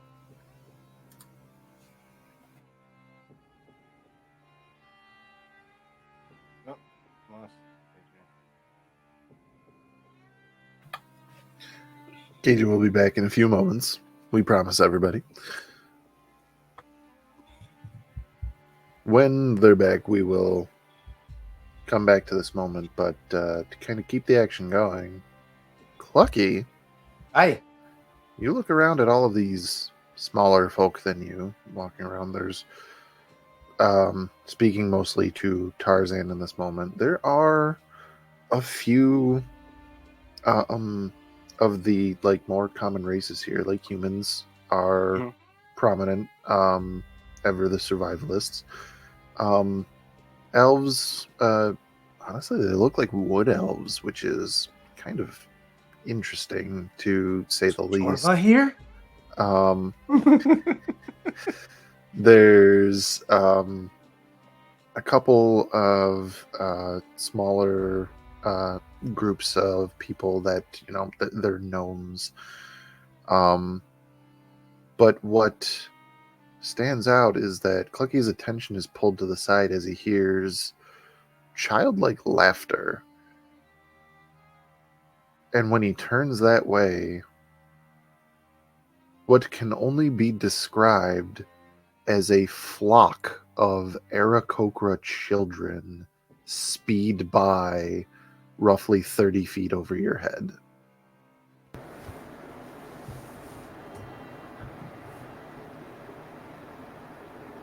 I would say Clucky would probably react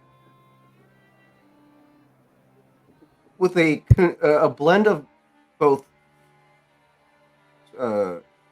excitement, but like slightly terrified, as like he's seeing a reflection of himself, but not through a mirror, and it's like disembodying for a moment, and before he realizes it's not him that's flying, it's somebody that looks just like him, and I would say, yeah, he's frozen in place. Yeah, not one of his spectral chickens either. Yeah, it catches him off guard for a moment, and his eyes are trained on these children as they fly over, and he just continues to observe them, and he just kind of reverts into himself for a moment. It's Okay, the hatchlings. That's what everybody keeps calling me.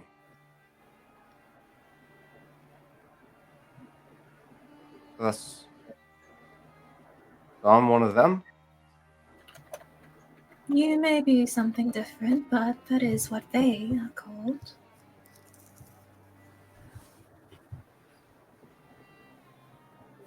I've never seen someone like me before.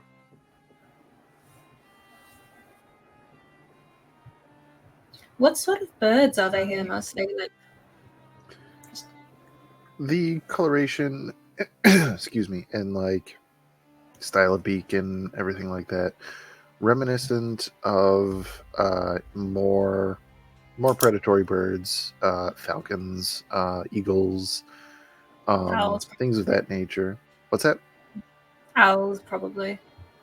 No, but not too far away. You've seen a few owlin, which are not quite Aarakocra, but that is another thing that resides within this dimension. I heard one of them in the library.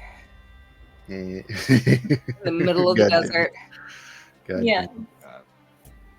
No, thank you. He's not a fan of bugs. Anyway. So, but so yeah, there's none of them look exactly like Clucky. They're lacking his stark white his stark white feathers, his chicken-like beak, and the red plumage on top. I don't know what it's actually called, but the red stuff up top. A mohawk. Yeah. No, his crown. His crown.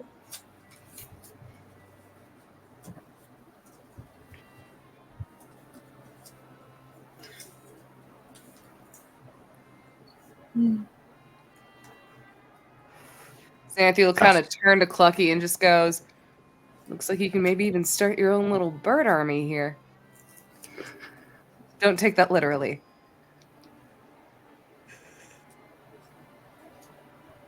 God damn it, what am I saying? You don't even know what the word Proverbs means. How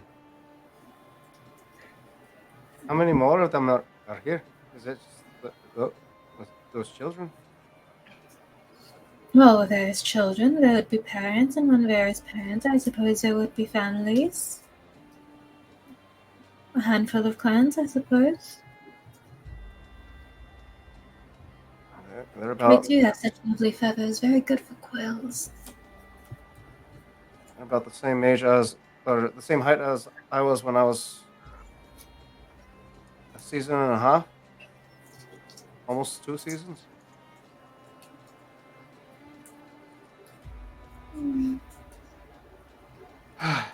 Anyway, what are we doing here? We'll allow this be the moment that we can return to the Petrichor Barrow conversation after we were so rudely interrupted by technology. What did you last hear me say? That's a good question. You were mentioning. Roll back the tape. Because nothing like glitched out for me. Everything was working just fine. I could hear and see everybody. You were just Okay. mentioning the similarities, like the Petrichor knew that there's a different dial in different dimensions and stuff. So Oh yes, that's where we left off. You compared it to the laboratory being familiar. yeah, And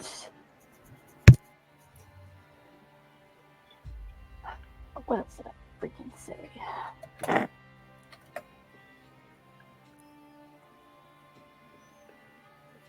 Petrichor would just give a light squeeze to Borrow's hand. You always say live in the present, right? yes. Barrow is probably just gonna walk alongside with Petrichor, sort of guiding them. He's just gonna he's trying to like move to a specific little parts of the structure that are the same as the one where he grew up.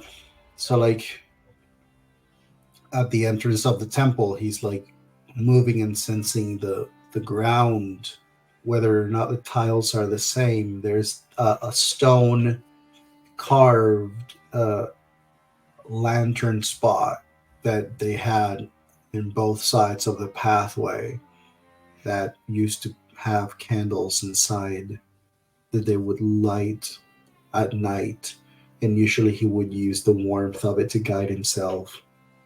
So like he remembers the shape of those. He taps and she just trying to move and sort of find the similarities or like the identical parts of it, so that he can also potentially like pay attention to what are things that are not the same, like what are the differences. But he's in a very, it's kind of like being in a dream right now because of the way that he quote unquote sees. It's very strange to the figures are the same, the shapes are the same. There's no like sunlight that's different, there's no colors that are different for him to see. It's literally just the vibration and the structure of what he perceives, and it's perceived as home, other than the fact that there's a strong wind and there's a floating island.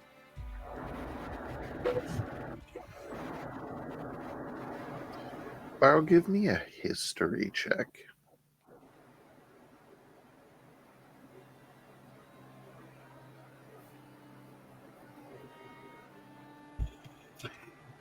GUI dancing.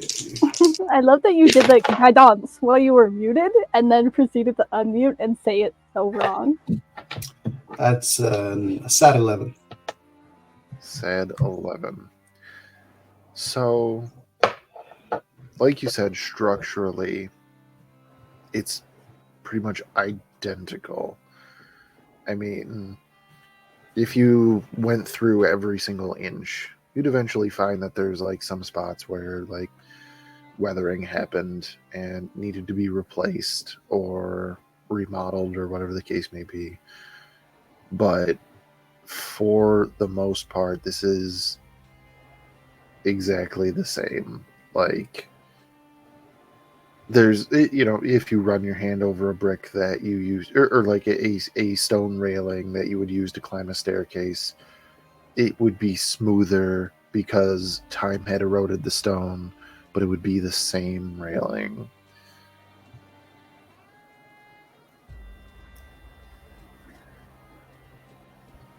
So you're saying that this one would be smoother, like this Yeah. current one? Yeah. Like weathering and erosion and all that kind of stuff has taken its time on this, and like you're not exactly sure how much time would have passed between when you knew this building and now, but It's been a very long time.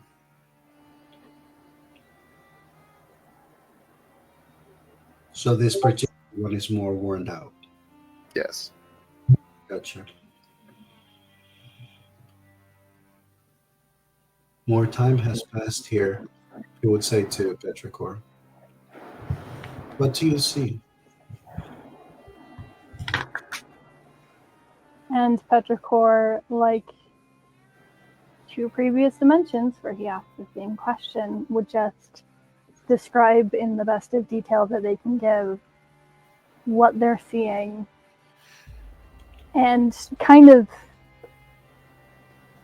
interrupting themselves would just kind of ask in the middle of the description, do you think there's anyone here that you might have known?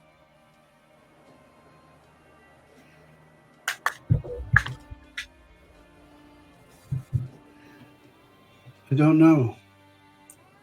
It seems as though in this place, this temple has been here for much longer.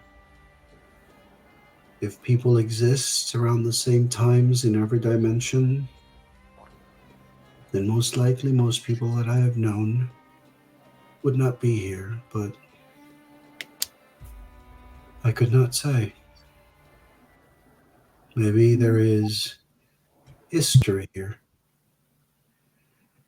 that might speak of some that I once knew.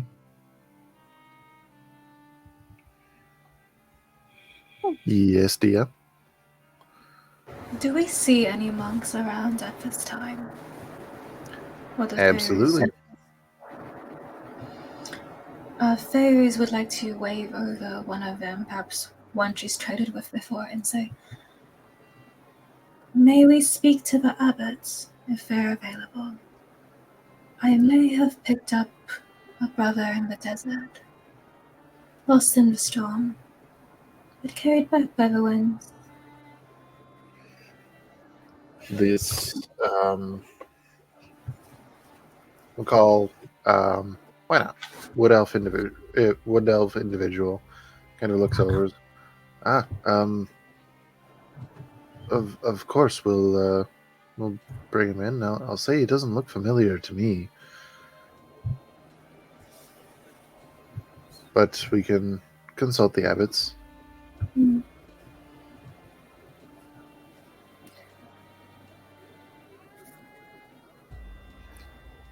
They turn and lead you inside, up the stone steps.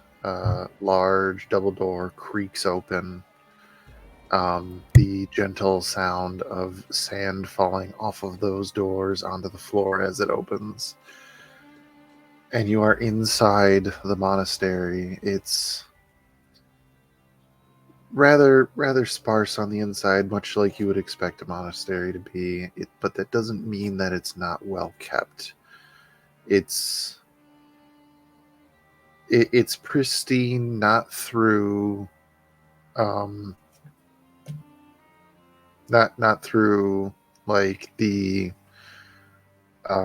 not through somebody like having a maid service or having the finest things. It is pristine through dedication, through repetition, through discipline to make sure that it stays pristine.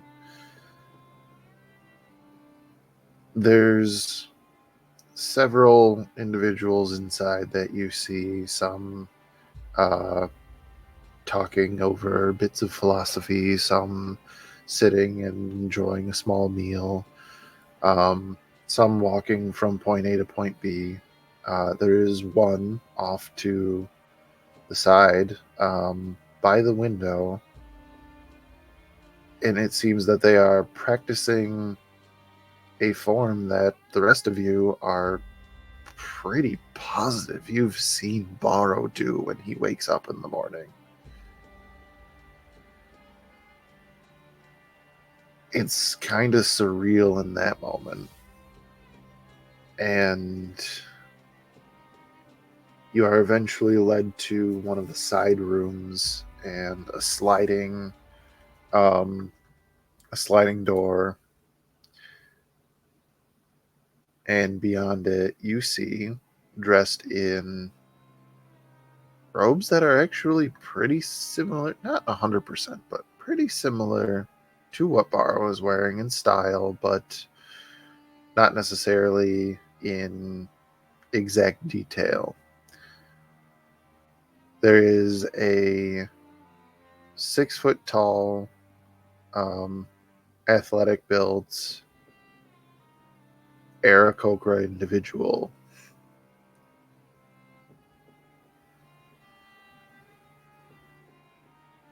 Fight me, motherfucker. Smash. Where does your strength come from, Strong Jaw? And as he is talking to a small group of young children who appear to be studying at the monastery, he looks up, sees all of you, and then just says, "All right, that will be enough of lessons for today. Go on and discuss with each other what you've learned." And they all get up, stand at attention, and give a low bow and say, "Thank you, Master Zurich."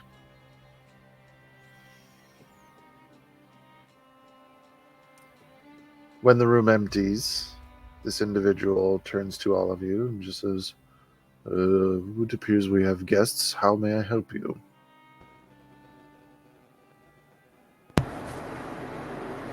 Master Zarek, pleasure. I have a few things for your archivist that they might find interesting. But first, we seem to have a monk, way of belief, perhaps once pupil, whether it be here or another plane. It's been a bit strange. He seems to know this place well, but no one seems to know him. I leave that for you to discuss. He looks Barrow up and down and takes a few steps so that he's standing square with him. Just goes, "May I have your name?"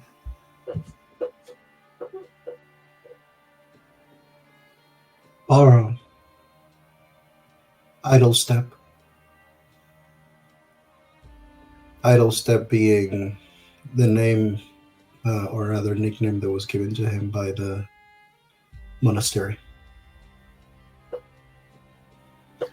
He's going to kind of clock that and just kind of think about it for a moment. A nickname like that, or a given name like that, will tell a lot about you, especially within these walls.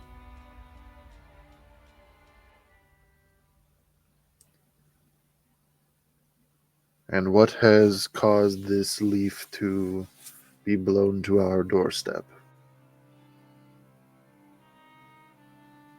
Purpose, I suppose. Trying to help one to find their way back home. And he sort of slightly gestures in Petrichor's direction. Who is just attached to his hand.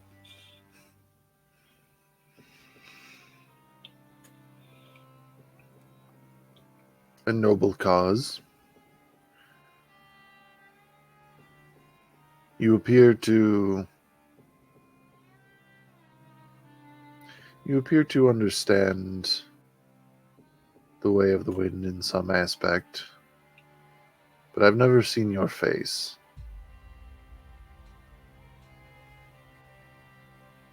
I was trained in a place such as this. I suppose, in a way, I was trained in this place, just not here. Who was your master? My brain blanking out. Wow, how dare you. That's what you get for hiding Borrow lore from us for so long. You forget about it before you even reveal it.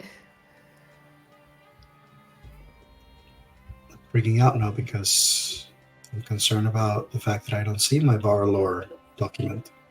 Our Lord, no. I'm really It's concerned. in another dimension. Someone stole my... Oh no. He's on to me. Sorry, please stand by. And now a word from our sponsor. Faber Studio mug. Do you like cool pottery? Do you want to drink like you're drinking in a tavern? You should go to Claybeard Studios and get yourself a handmade, handcrafted mug. He also, He also does has other pots things like plates and bowls vases and and all pitchers, kind of things. all hand sculpted and thrown in hand glazed. Look at this. They're It's beautiful. beautiful. It's Hell yes, Glaze. Hell yeah, it is. Matt, did I ever share the name with you? No. Oh no. Or maybe it wasn't part of that. Victor's looking around the room. Bubblegum, Broadway. It's giving fapping. Master Lamp. No, Borrow responds with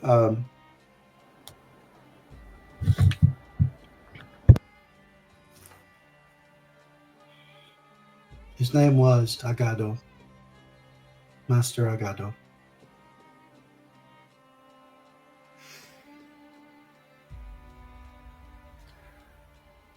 It's not one that I'm familiar with.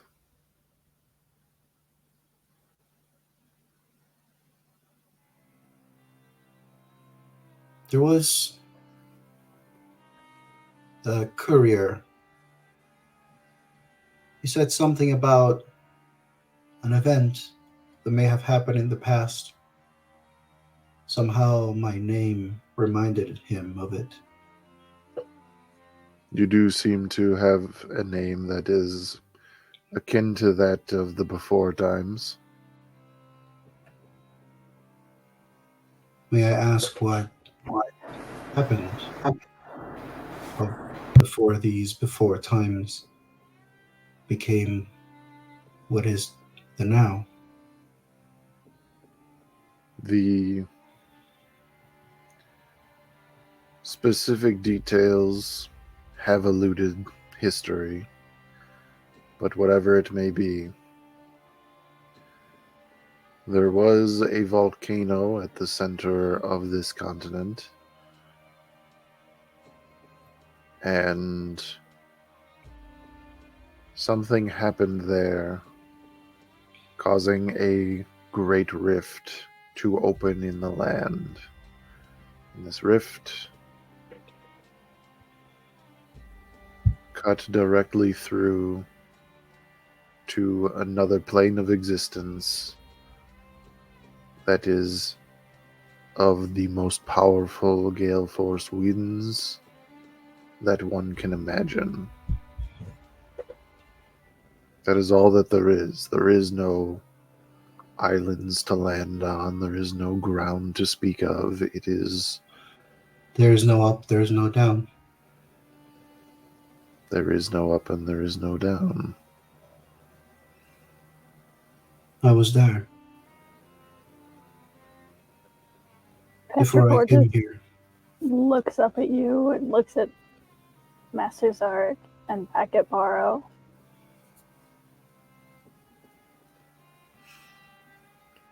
You were in the elemental plane of air. Yes.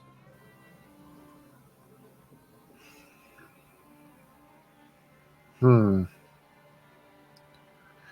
how, pray tell, did you get there? We are travelers. We're going through dimensions through a magical dial. On our journey from the last dimension to this one, everyone except me was able to arrive to the sands. Instead, I ended there. I can show you, and Borrow has a moment where he puts his staff and sort of like hands it to Petrichor for Petrichor to hold it. And he moves to the center of the space the way that he would have when he was practicing. And he turns around, becomes really still, centers himself, and then he basically starts recalling the pattern of the winds when he had to learn the directions they were moving so he could actually follow that line, that thread that he saw. And so he's sort of using his memory, and he's just creating that motion with similar process of what he does in the morning, but this is way more unexpected. The movements are a little faster. There's some that are more aggressive and then calm. And so you just see him do these moves and changing direction, shifting his feet, sort of like barely lifting from the ground before they move and move to another area. And he just creates this dance that occupies this circular trajectory around the space before it sort of reverts, moves, and he finds himself back in the center until he sort of brings himself Before you finish, as you're going through these motions,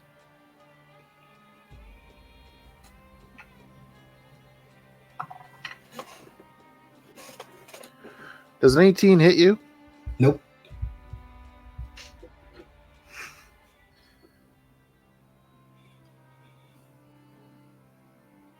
You're interrupted because you either have to, your choice, catch, block, or dodge a roundhouse kick aimed at your upper right arm.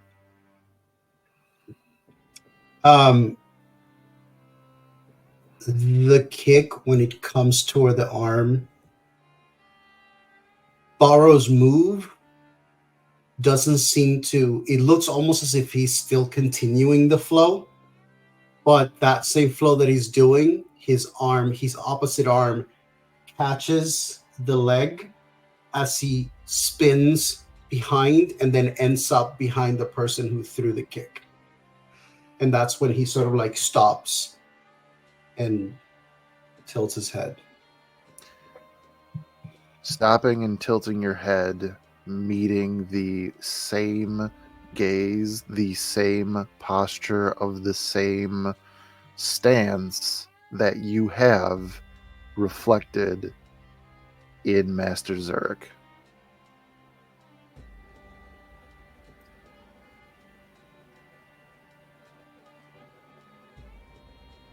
Apologies. Where you've come from, I may not know, but nobody should know that form. Petrichor starts stepping forward. Mara just raises his hand. My apologies, Master Zurich. It was not my intention to bring dishonor to the temple.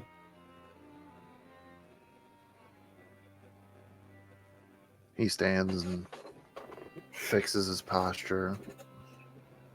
Wherever you've come from, you did not learn this here. We do not teach this. We know of it as masters, but it is not something that one performs.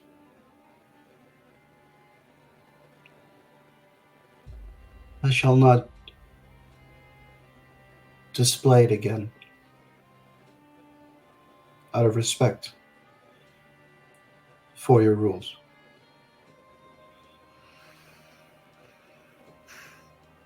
Give me a persuasion check. Advantage in the D6.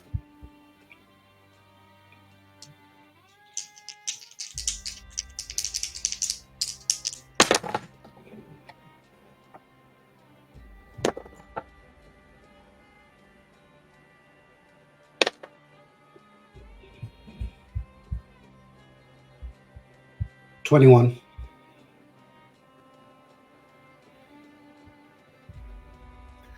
You've taken his demeanor from hostile to neutral.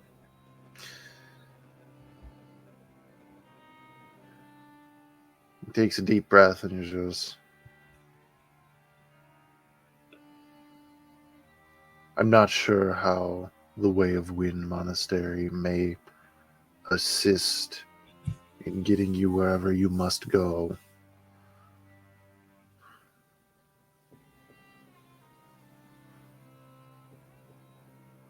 But you, if you did practice at a monastery like this one, will remember what you were taught.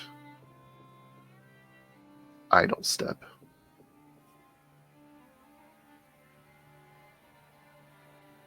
Or I just gives a nod. Respectful nod.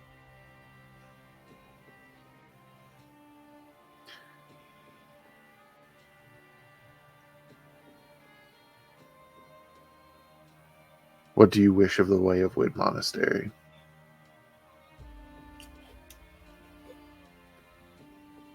Petrichor?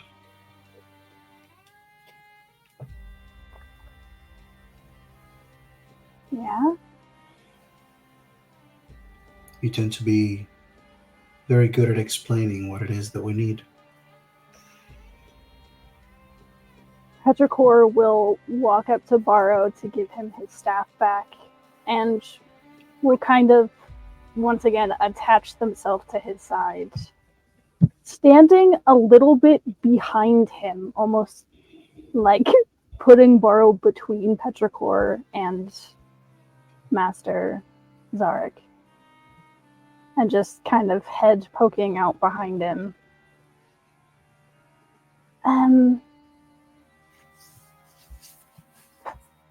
It's kind of hard to explain without a full backstory, but I don't know if we have time for one.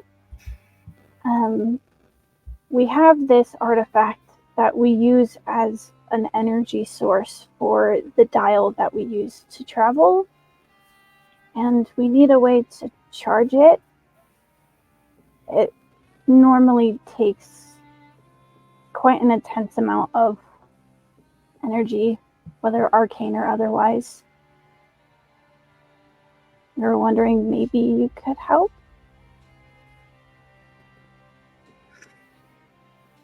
He'll kind of think for a second and shake his head like, we don't have that level of power here. This is not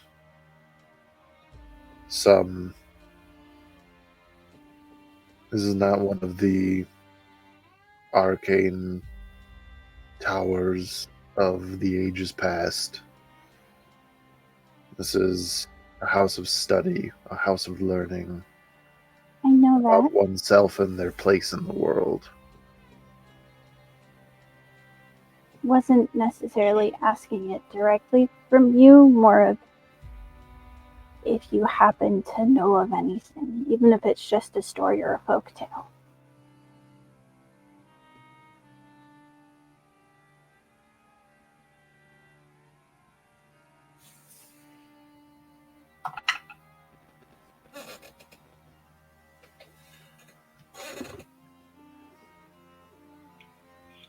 Nothing that I'm aware of comes to mind.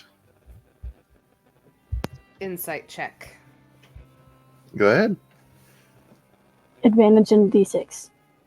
Advantage in a d6. All right, that first roll was an 18. So let's see what this second roll is. That was a 4. So that will be 18 plus 7, 18, 19, 20, 22, or 25. And then for my d6, that is a 5. So that'll be a dirty 30. Good, sir. Dirty 30. I remember Is this those days. motherfucker lying? Anyway, he doesn't appear to be trying to deceive or withhold anything from you. His demeanor when you guys got in the room, seemed quizzical, but stalwart. And now, after what Barrow performed, yes, he was definitely aggressive, but now it is more so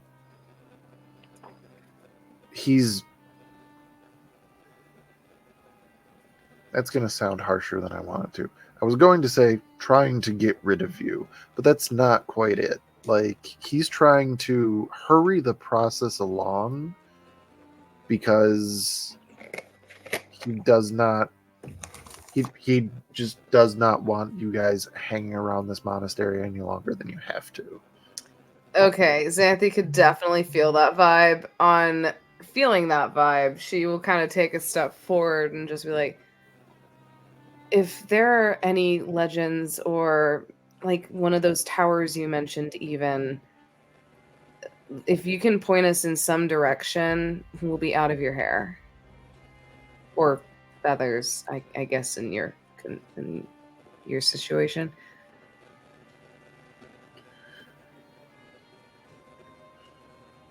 The-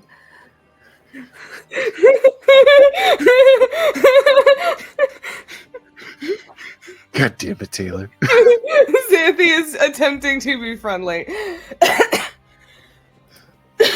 He just tried to make a joke, and I am broken.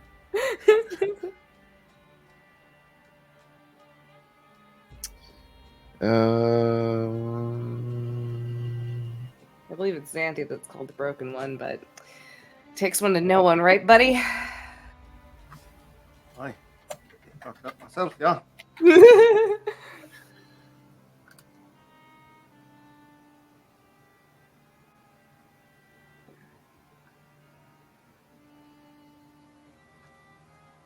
Okay, so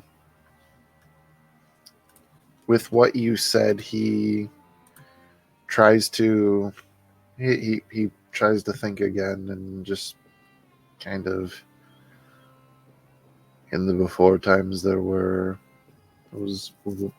from what I understand in one of the great cities there was a tower where mages would congregate, but all that I know is that it is north of here. I'm not sure how long. It's, as far as I've been told, been taken by the sands. And between here and there are the Thrycreen to consider. One more question. No giant owl. Do you by chance know where she's gonna turn to Faye? Do you know where a temple would be?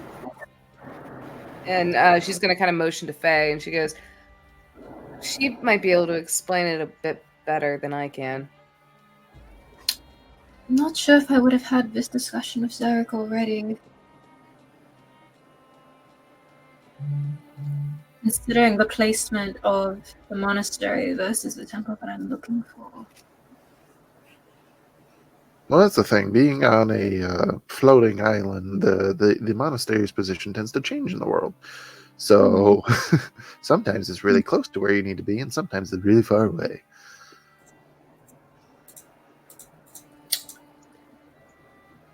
That being said, with what he just said, that the tower that he's talking about, you would have to pass the Thrycreen to get there.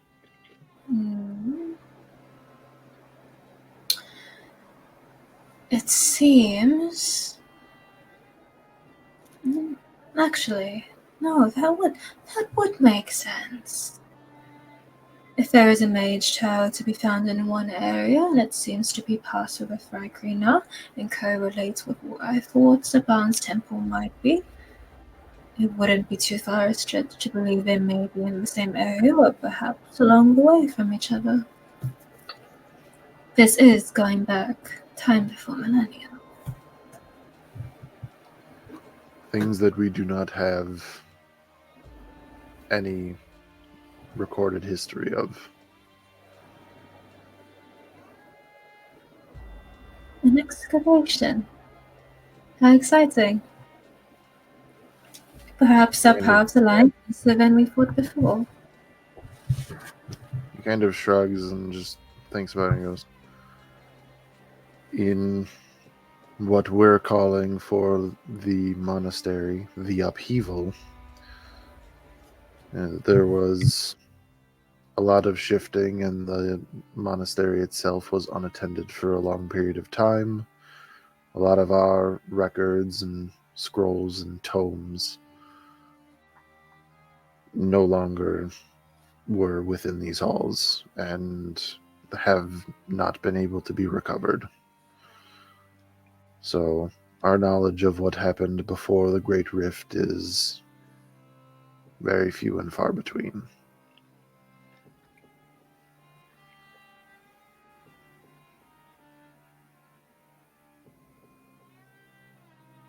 So what you're saying is you lost everything? Your past? That is what we were told. If that's so, then why do you are you telling my blind one friend that he can't do his little dance moves here? If you don't know why he can't do his dance moves. Because we do still have the teachings of the master of this monastery.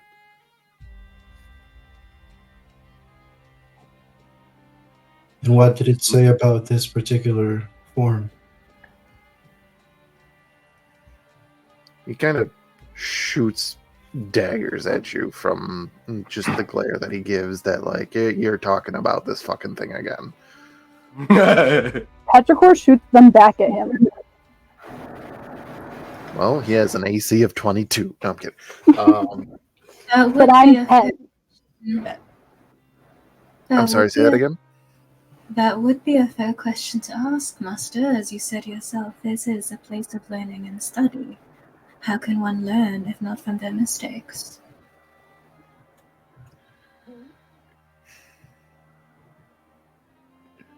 The Ganassi has a point. I'm glad that you said that, Xanthi. So I'm going to piggyback off of that, like, dirty 30 insight that you got earlier. In this moment, now it seems like he is withholding something.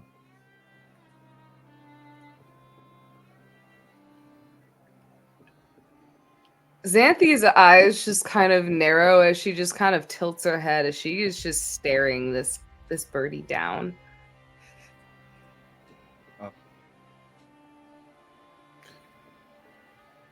I'm going to need somebody to try to convince this person that he should stop withholding this information. Update. Lucky. This is a monastery. I know that from a player's perspective, I don't want to do this. From a character's perspective, it's the impulse. But Bara is going to ask the party, may I have a moment with Master Zurich? Xanthi in her little brain thingy is going to mention to Barrow specifically he's hiding something before she nods her head and goes and offers her hand to Petrichor to take. No, I don't have a tumor. It's not a tumor.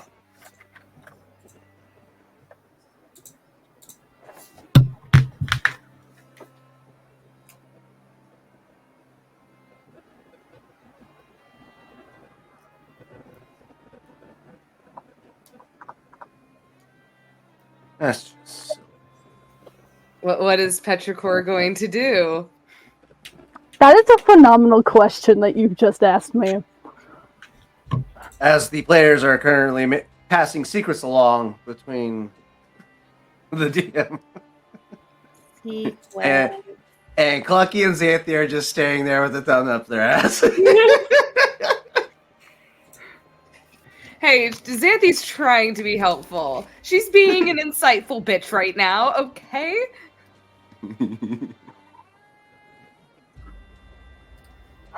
God, what am I gonna do? Feyre is just trying to assist me. She wants to know too.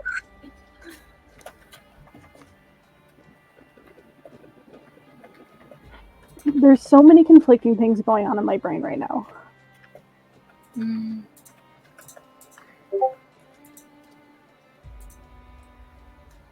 Is what I, the player, would do, Oh.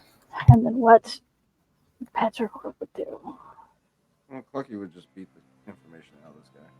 Laura is just going to emphasize with a please. Xanthi's hand is still extended out to Petrichor. He understands the reluctance. He knows the party. He's sincerely asking.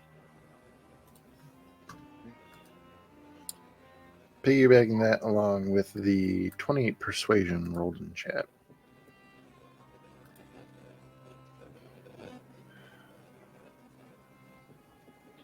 There's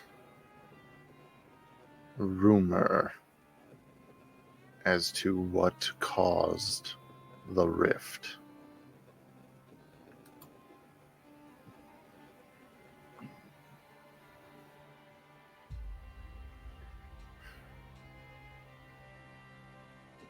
And he's like looking like I should shut the fuck up right now.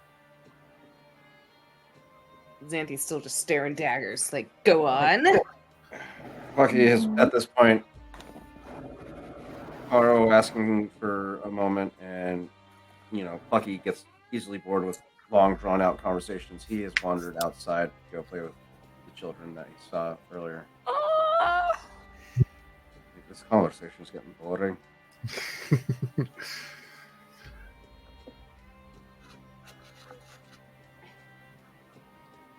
We'll come back to that later. Okay, so so is everybody stepping outside to allow Barrow to have this conversation, or is everybody like, no, we want the tea? Xanthi is not moving until Petrichor moves. So if Petrichor is not moving, Xanthi is not moving.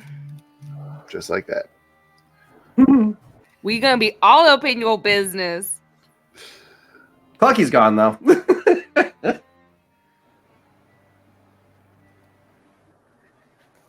I don't have to be here anymore? Fuck yeah.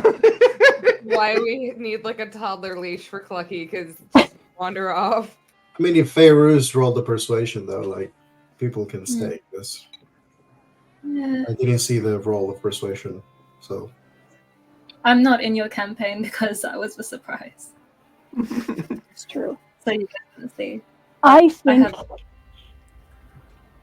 what would be happening is Barrow asks to be able to talk to him alone. Clucky starts walking out. Xanthi wanders over and offers a hand. Barrow emphasizes with the please.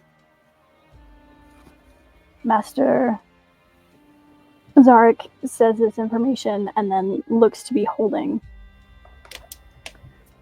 And Petrichor is looking around at Barrow, then Master, then Xanthi, then, back in a combination of the three of them.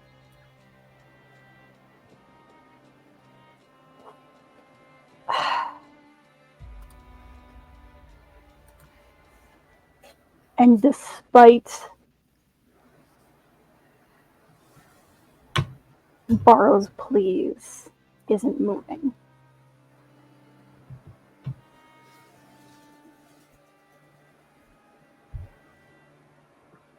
Xanthi just kind of goes and just.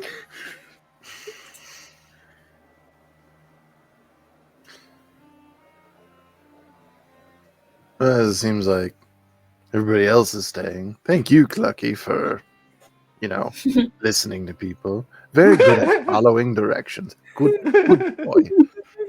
Pats. This party is stubborn as fuck. I require head pats. He actually is the most stubborn. So in this moment, him not being the most stubborn, it's actually his stubbornness working in his favor right now. Well, I feel like it's more of his boredom outweighed his stubbornness. So, seeing that the room is not becoming any emptier, Master Zarek.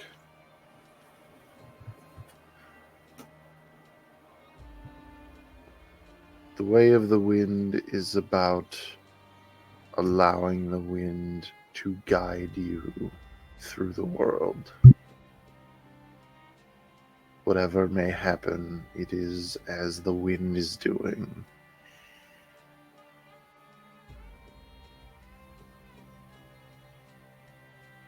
These forms, these techniques, and this person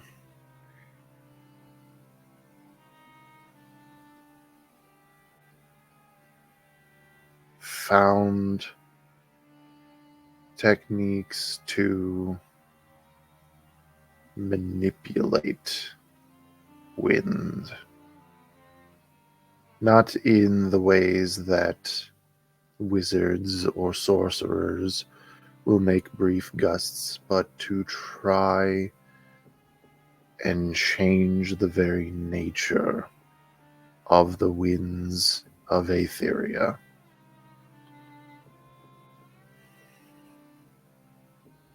Some would say that he succeeded.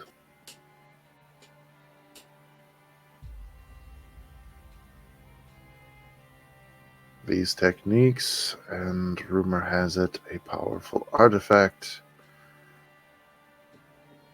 opened the rift to the plane of air and began changing the landscape of this continent forever.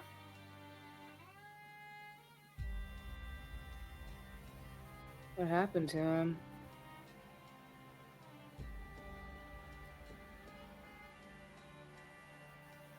Some believe that he was lost in the rift, or that the rift blew him entirely across the world. Xanthi kind of glances over at Barrow for a second upon him making that mention, considering Barrow just pretty much got, like, slingshotted, like, all the way over here.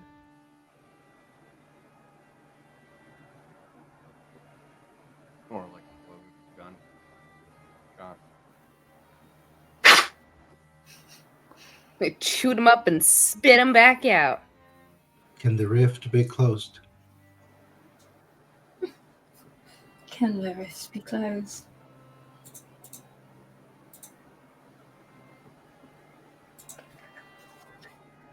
No.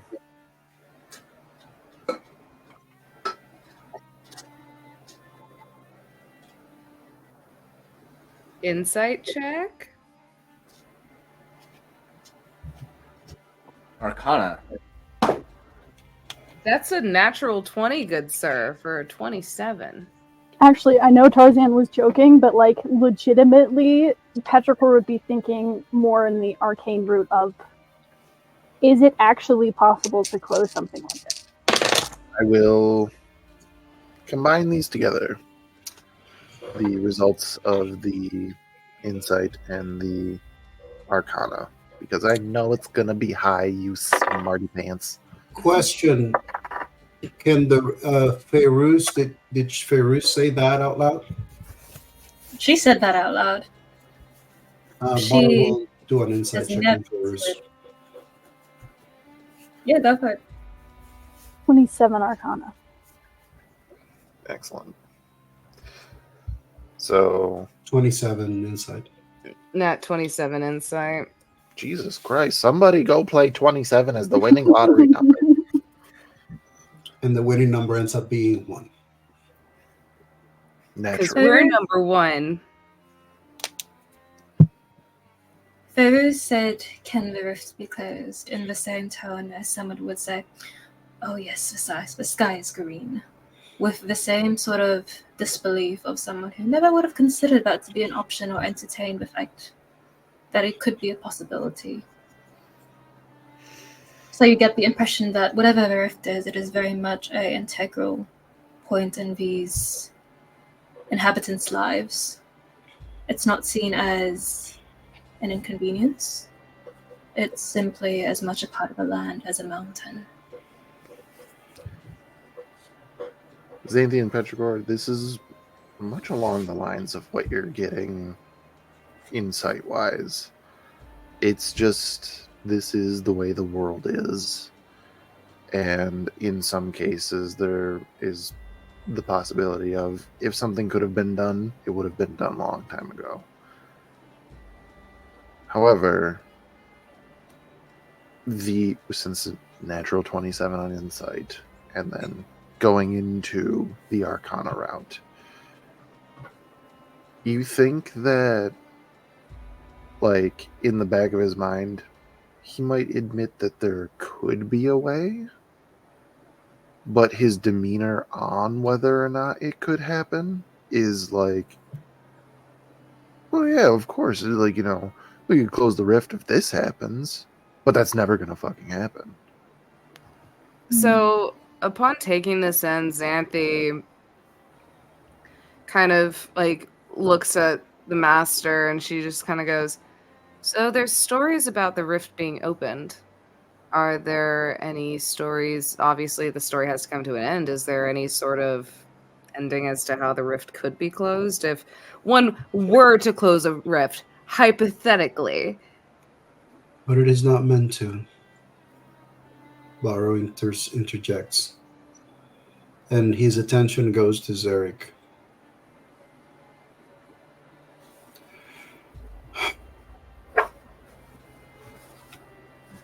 A leaf embraces the fall in whatever direction the wind takes it. Even the unexpected tides are part of the journey. I never met a master who would show fear for something that, if indeed happened and caused great change and perhaps despair, still would need to be accepted as the will of how the leaf was meant to fall.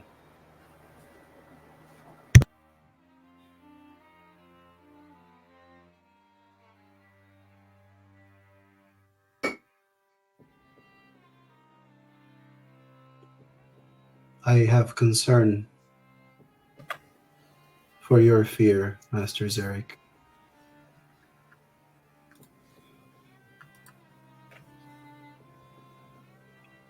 There's plenty of concern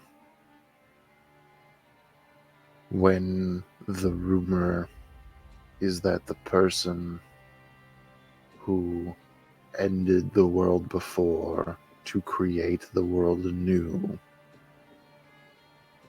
was a member of your monastery. Petrichor walks in front of Barrow, looking up at Zarek.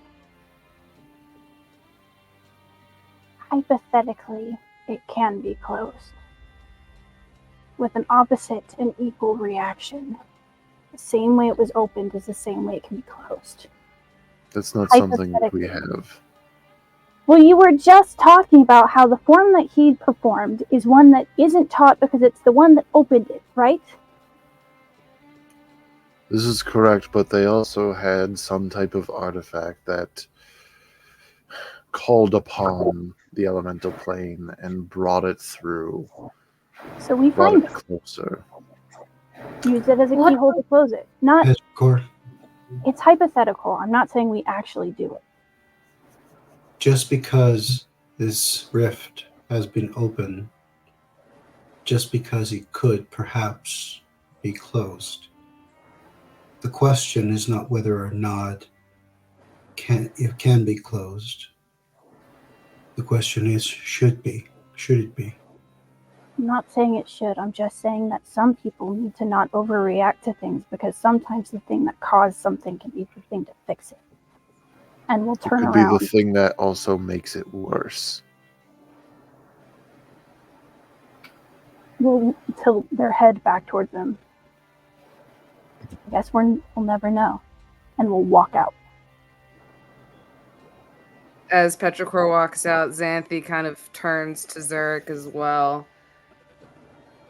And she kind of like looks at Barrow, looks at Faye and Clucky, and then back to Zurich. Clucky's not there, homie.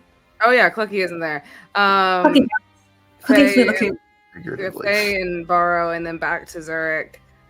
And she goes, "There's one thing I've learned traveling the way that we have is that learning from your mistakes can be extremely horrifying, but it also, like the little one said, despite the fact that they may not have been studying this sort of thing as long as you have, seems they know a lot more than you do just because they don't happen to be scared."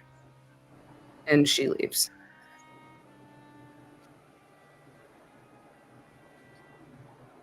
Master Zurich disapproved of that. What was the name of this blight on your legacy?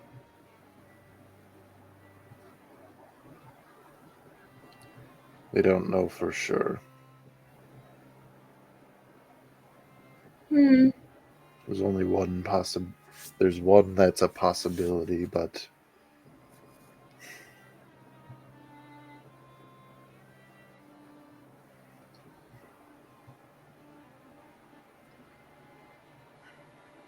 can't exactly name a cataclysm after somebody off of hearsay, can we? None of us were there that we know of. Nobody can tell if this person actually did it. And so this person was so who we believe. Names have power, you know this.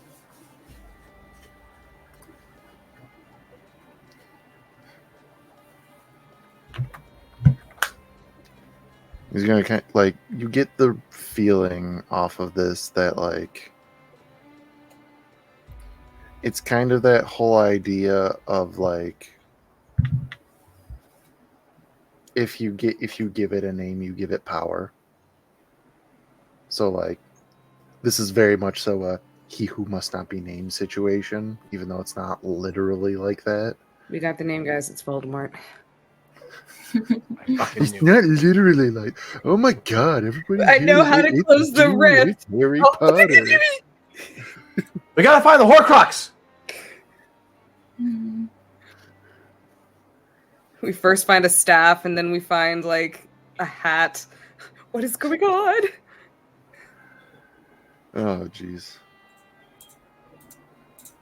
But either way, with that, and you like him kind of putting out these reasons of like, well, we shouldn't really we're not really going to try to go with this. And you just kind of like, well, okay, but that name was still like, can you still just say it? Yeah, kind of. That's her. He's really like, like, this is great, but I would say that Barra at that moment he would just have a moment of, hey, Ruse, may I have a moment with the master of the order? does the master of the order want a moment? Oh, she's so saucy. I love it. and kind of like doesn't want to agree with Barrow, but then just says, "You are dismissed."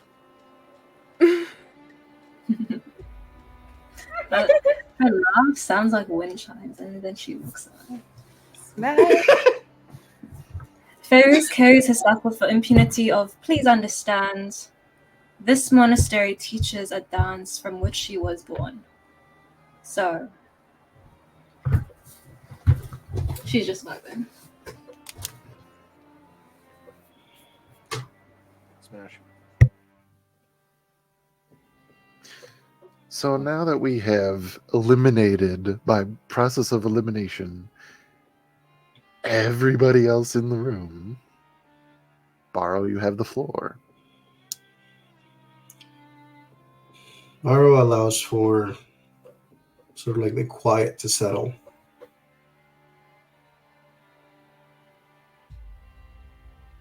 Apologies if my friends can come across as quite overeager and forthcoming. The path that we have carried on has certainly led us with little time to consider moments of pause.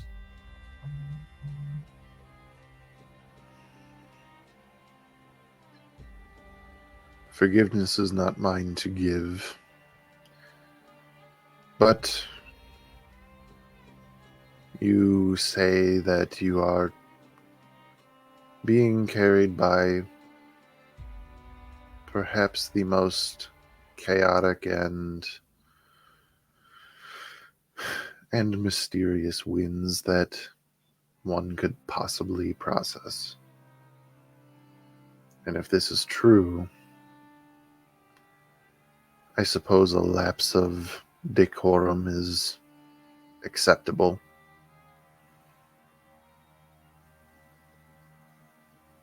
Not to mention, it appears that the young human and the young Aarakocra are both in their earlier years, some more impulsive than others.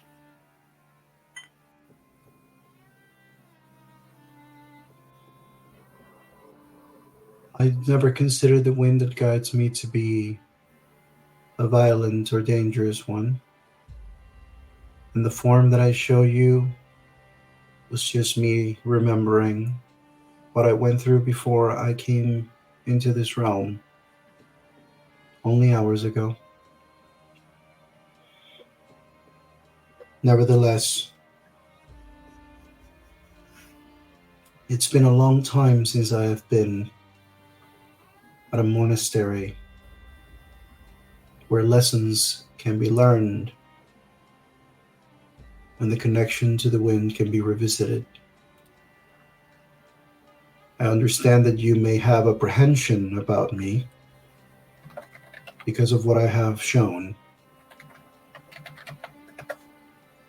but I hope that you will allow me to stay at least long enough for me to try to learn more. The adventure that I have embarked upon with my friends has certainly made me face moments of doubt and hesitation in ways I had not expected. Perhaps this leaf needs the temporary land on a stone where they can learn more before the wind takes them again.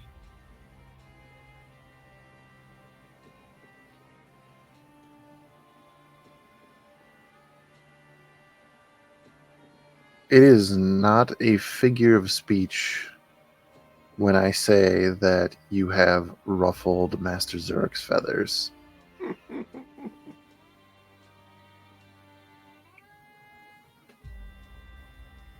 Absolutely out of the question. You wish to stay here and learn more when you already know something so dangerous under my watch, under the roof that I am here to protect? This is outrageous to even consider. What you could possibly do from I will finish. Smash. Whatever it is that you have learned from whoever it may have been, in whatever way that you may have done, even accidentally doing it, you could potentially activate the rift again, double its power. This very monastery is being carried by the winds of that rift. What is going to happen?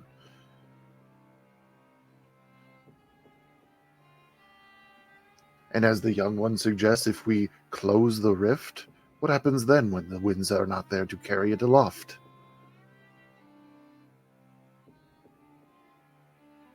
So no, Borrow, I will not allow you to be in this monastery to learn another piece of what we teach here, and that is the exact moment that a knock can be heard on the door. Who is it? Housekeeping. It wasn't me this time. So anyway, I started blasting. Like, this comes so abruptly, he looks over your shoulder towards the door. He goes, "What is it?" And you hear sort of a meek voice. Sorry, Master Zurich, the visitor's being summoned. Summoned by who?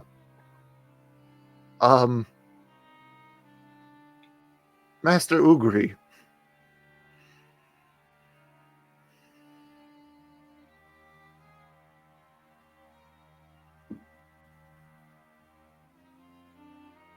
And you can see... No, I'm going to leave that Freudian slip there. You can see the look of confusion and frustration on this Aarakocra at this piece of lore.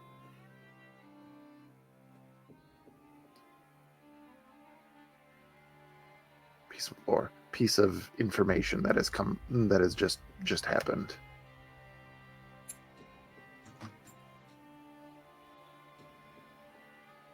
Baro has a moment where he hears that he's been summoned, and his head sort of slightly tilts in Zurich's direction.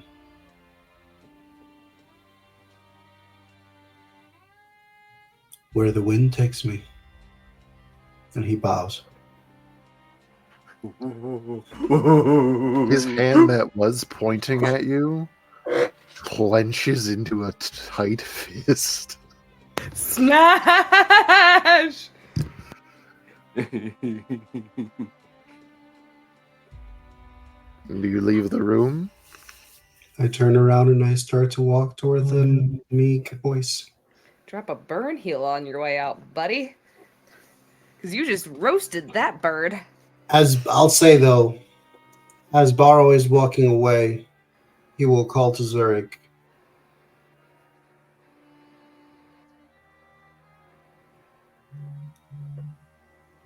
I have learned much about concealing knowledge for the sake of protecting others, Master Zurich.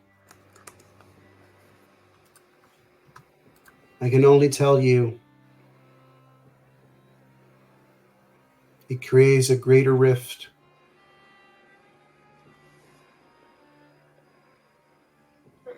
Smash. I want that on a t-shirt. Borrow. Yes. You exit the room, and a rock gnome individual looks up at you and just gives a quick bow and asks you to follow them.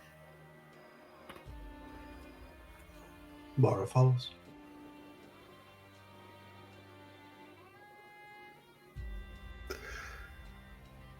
To compose myself, sorry. You follow behind this rock gnome as they lead you towards the center of the monastery, and then upstairs to another floor, and then towards the back of the building.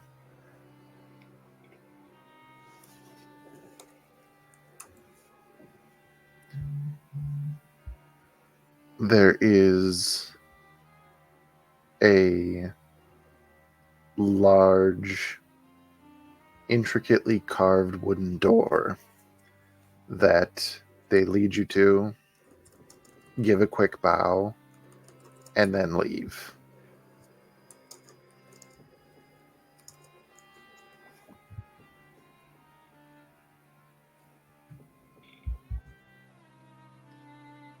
Baro has a moment where he hears the gnome depart, and then his attention goes to the door.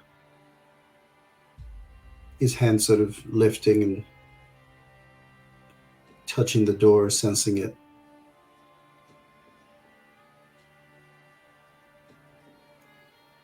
And he just gives it a light tap to sort of get a sense of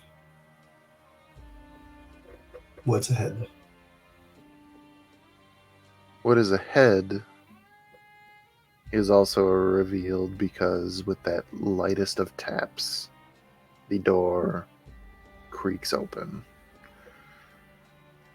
And beyond there is a spiral staircase leading upward.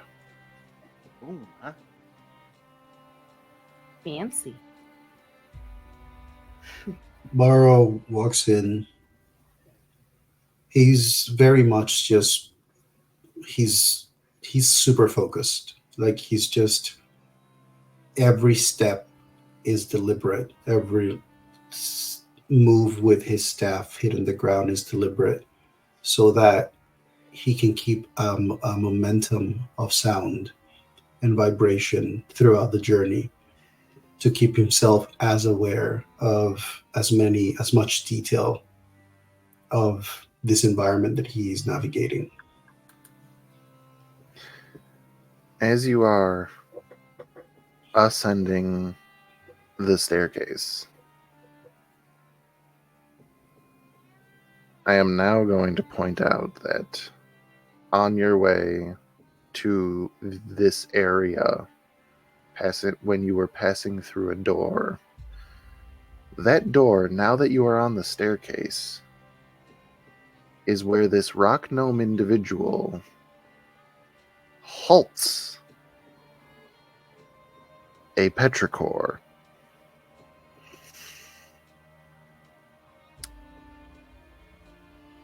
You roll very high on stealth all you want, but you cannot get past a singular door. That is the only Yeah, way. I know. I assume so. I'm sorry. Only those who Master Ugri has invited can go past this point. That and his that and the monks that serve him specifically. I'm assuming there's no exceptions to that. There's not, and frankly, other than to bring him his food, nobody's seen Master Ugri for a very long time. Okay. And we'll just sit crisscross right there. They look confused, like they should ask you to leave. Like, what the hell are you doing? But then they just kind of, okay, and they slide the door closed. Meanwhile, Xanthi is just like, look, fuck, where's the kid? Yeah, I'm sorry, Xanthi, but they rolled way past your passive perception.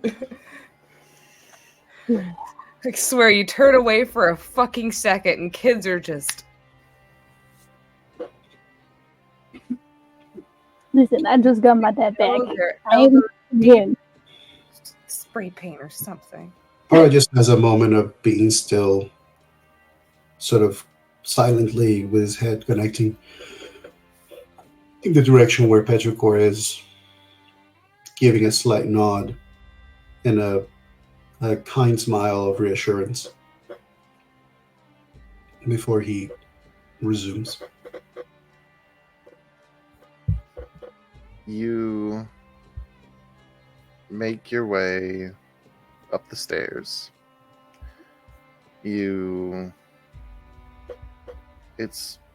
goes up for quite a bit, but the camera would pan on you coming into a large open floor room, that one wall completely missing, leading out to a very open balcony looking out over the expanse of the desert. The walls of this room, those who are watching could see, murals of intricately drawn portions of monks who possibly would have come before. Just some masters just posed very heroically, if you will. Some images that show a practitioner going through certain forms. Some just very flavorful art. There are implanters in all four corners of this room. Sakura trees in bloom. And the only other thing that is standing out, which Bar would have heard before anybody else viewing this would have seen. On your way up, you heard a song being played on an ocarina.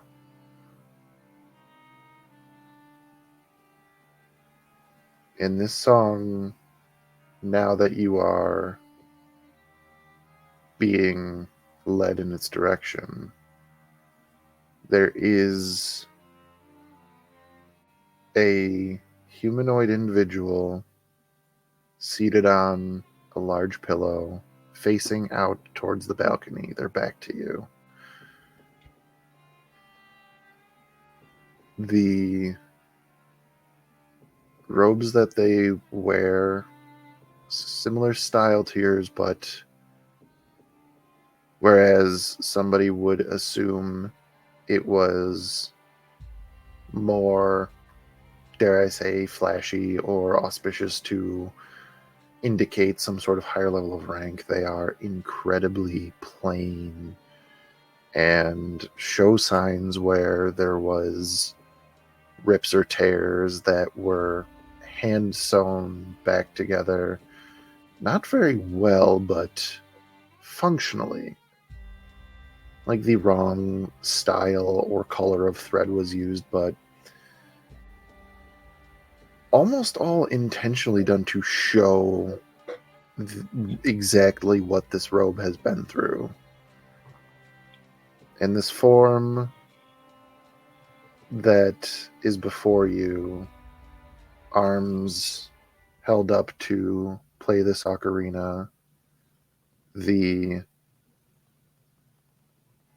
dark brown, graying fur and mane of silver hair, along with a very long, thin tail waving back and forth.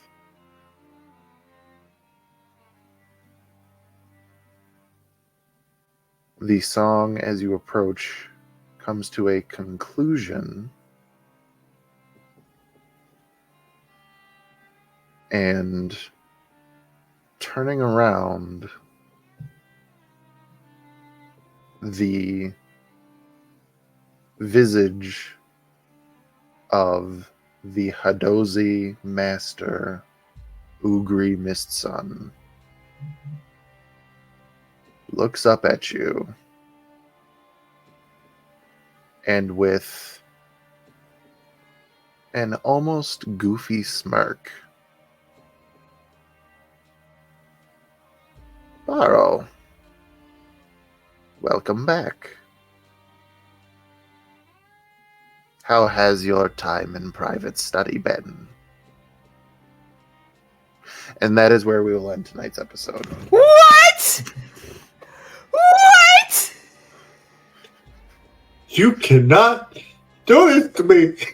I can, I and don't I need to play did. party Yeah. answers. Matt, I'm sick, okay? I'm dying. So it's Not yet, you're not. my, Thank you so much, everybody, for watching. We're 2B Dice Adventures. This is the Dimensional Dial of Dr. Diago. We'll be back next week to figure out what's going on with that shit, you know? Well. Thank you all AJ. once again, and goodbye. Bye.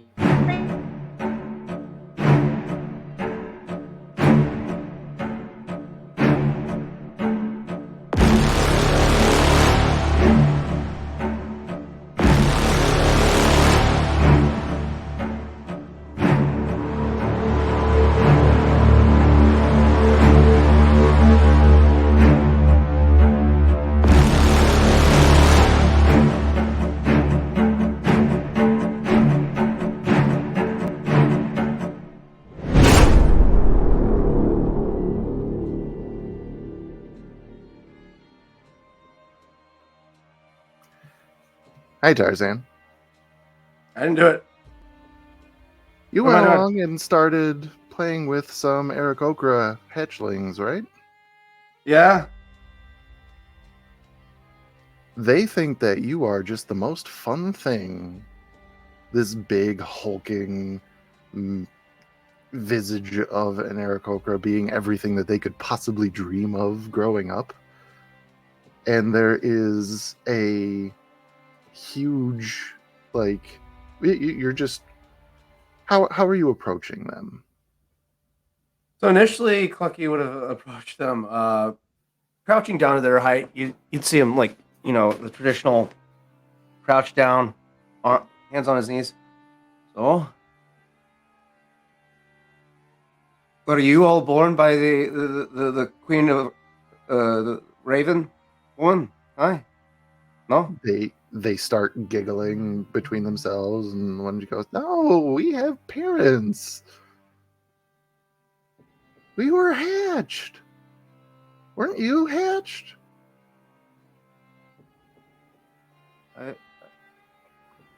Maybe. I don't know. I wasn't like this before. I was a. I didn't have these. I just had these, and then these on my back. You kind of And then- laugh as you're pantomiming everything, and like talking about your upbringing and everything. They think that you are just the most entertaining thing ever. There's like a youthful energy to Clucky as he's interacting with these younger hatchlings.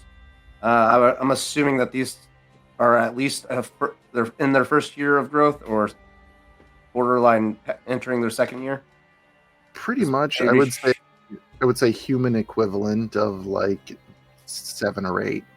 Right. So So, they Aarakocra reached maturity at 3.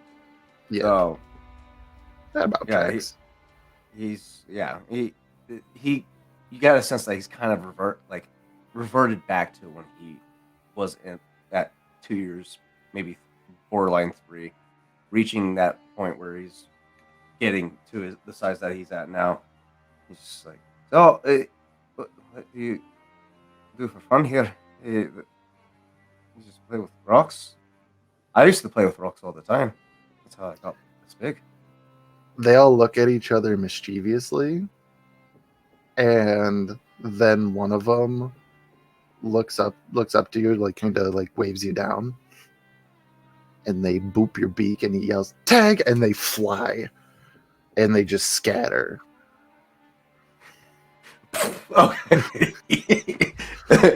Oh. All right. What does this mean? Never done this You're before. it. You're it. You gotta catch us and tag us. I got.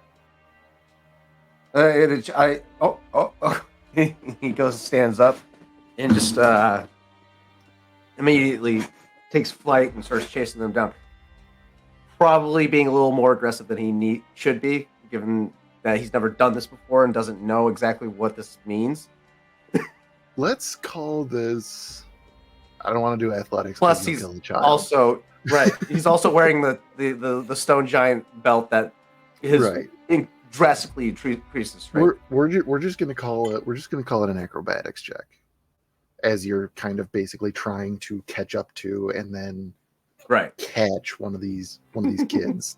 Let's see what he does. Oh, that's not too bad. 14. 14. No. Well, I mean, they're kids, so Right. They're agile. they're agile. Plus, you've never played tag before, so this is a new experience, and you're like trying to figure it out, and like you think at first it's just like, okay, tag the child, and then you go to reach out and they just go off. And go, well, why'd you do that? And then you got to learn. Oh, they're trying to not do this, Right. so I gotta catch it, and you get really into it. And it takes you a little bit. They're really good at tag. So you get to this point with one of them, it kind of has the features of like a peregrine falcon, and you're just very, going back and forth, and you kind of lunge forward and kind of like grapple the kid, not hard, but like they laugh, they think it's hysterical, and you like got him, and he's laughing, and you got the kid. Yeah, I got him upside down by his ankle. Like, all right, what do I do now? I got him. He's laughing hysterically. The rest of them have like kind of scattered and hid, and he's just kind of laughing, and he just looks at you and goes, "You're funny." I don't understand how, but this is fun. Are you gonna bring the world back?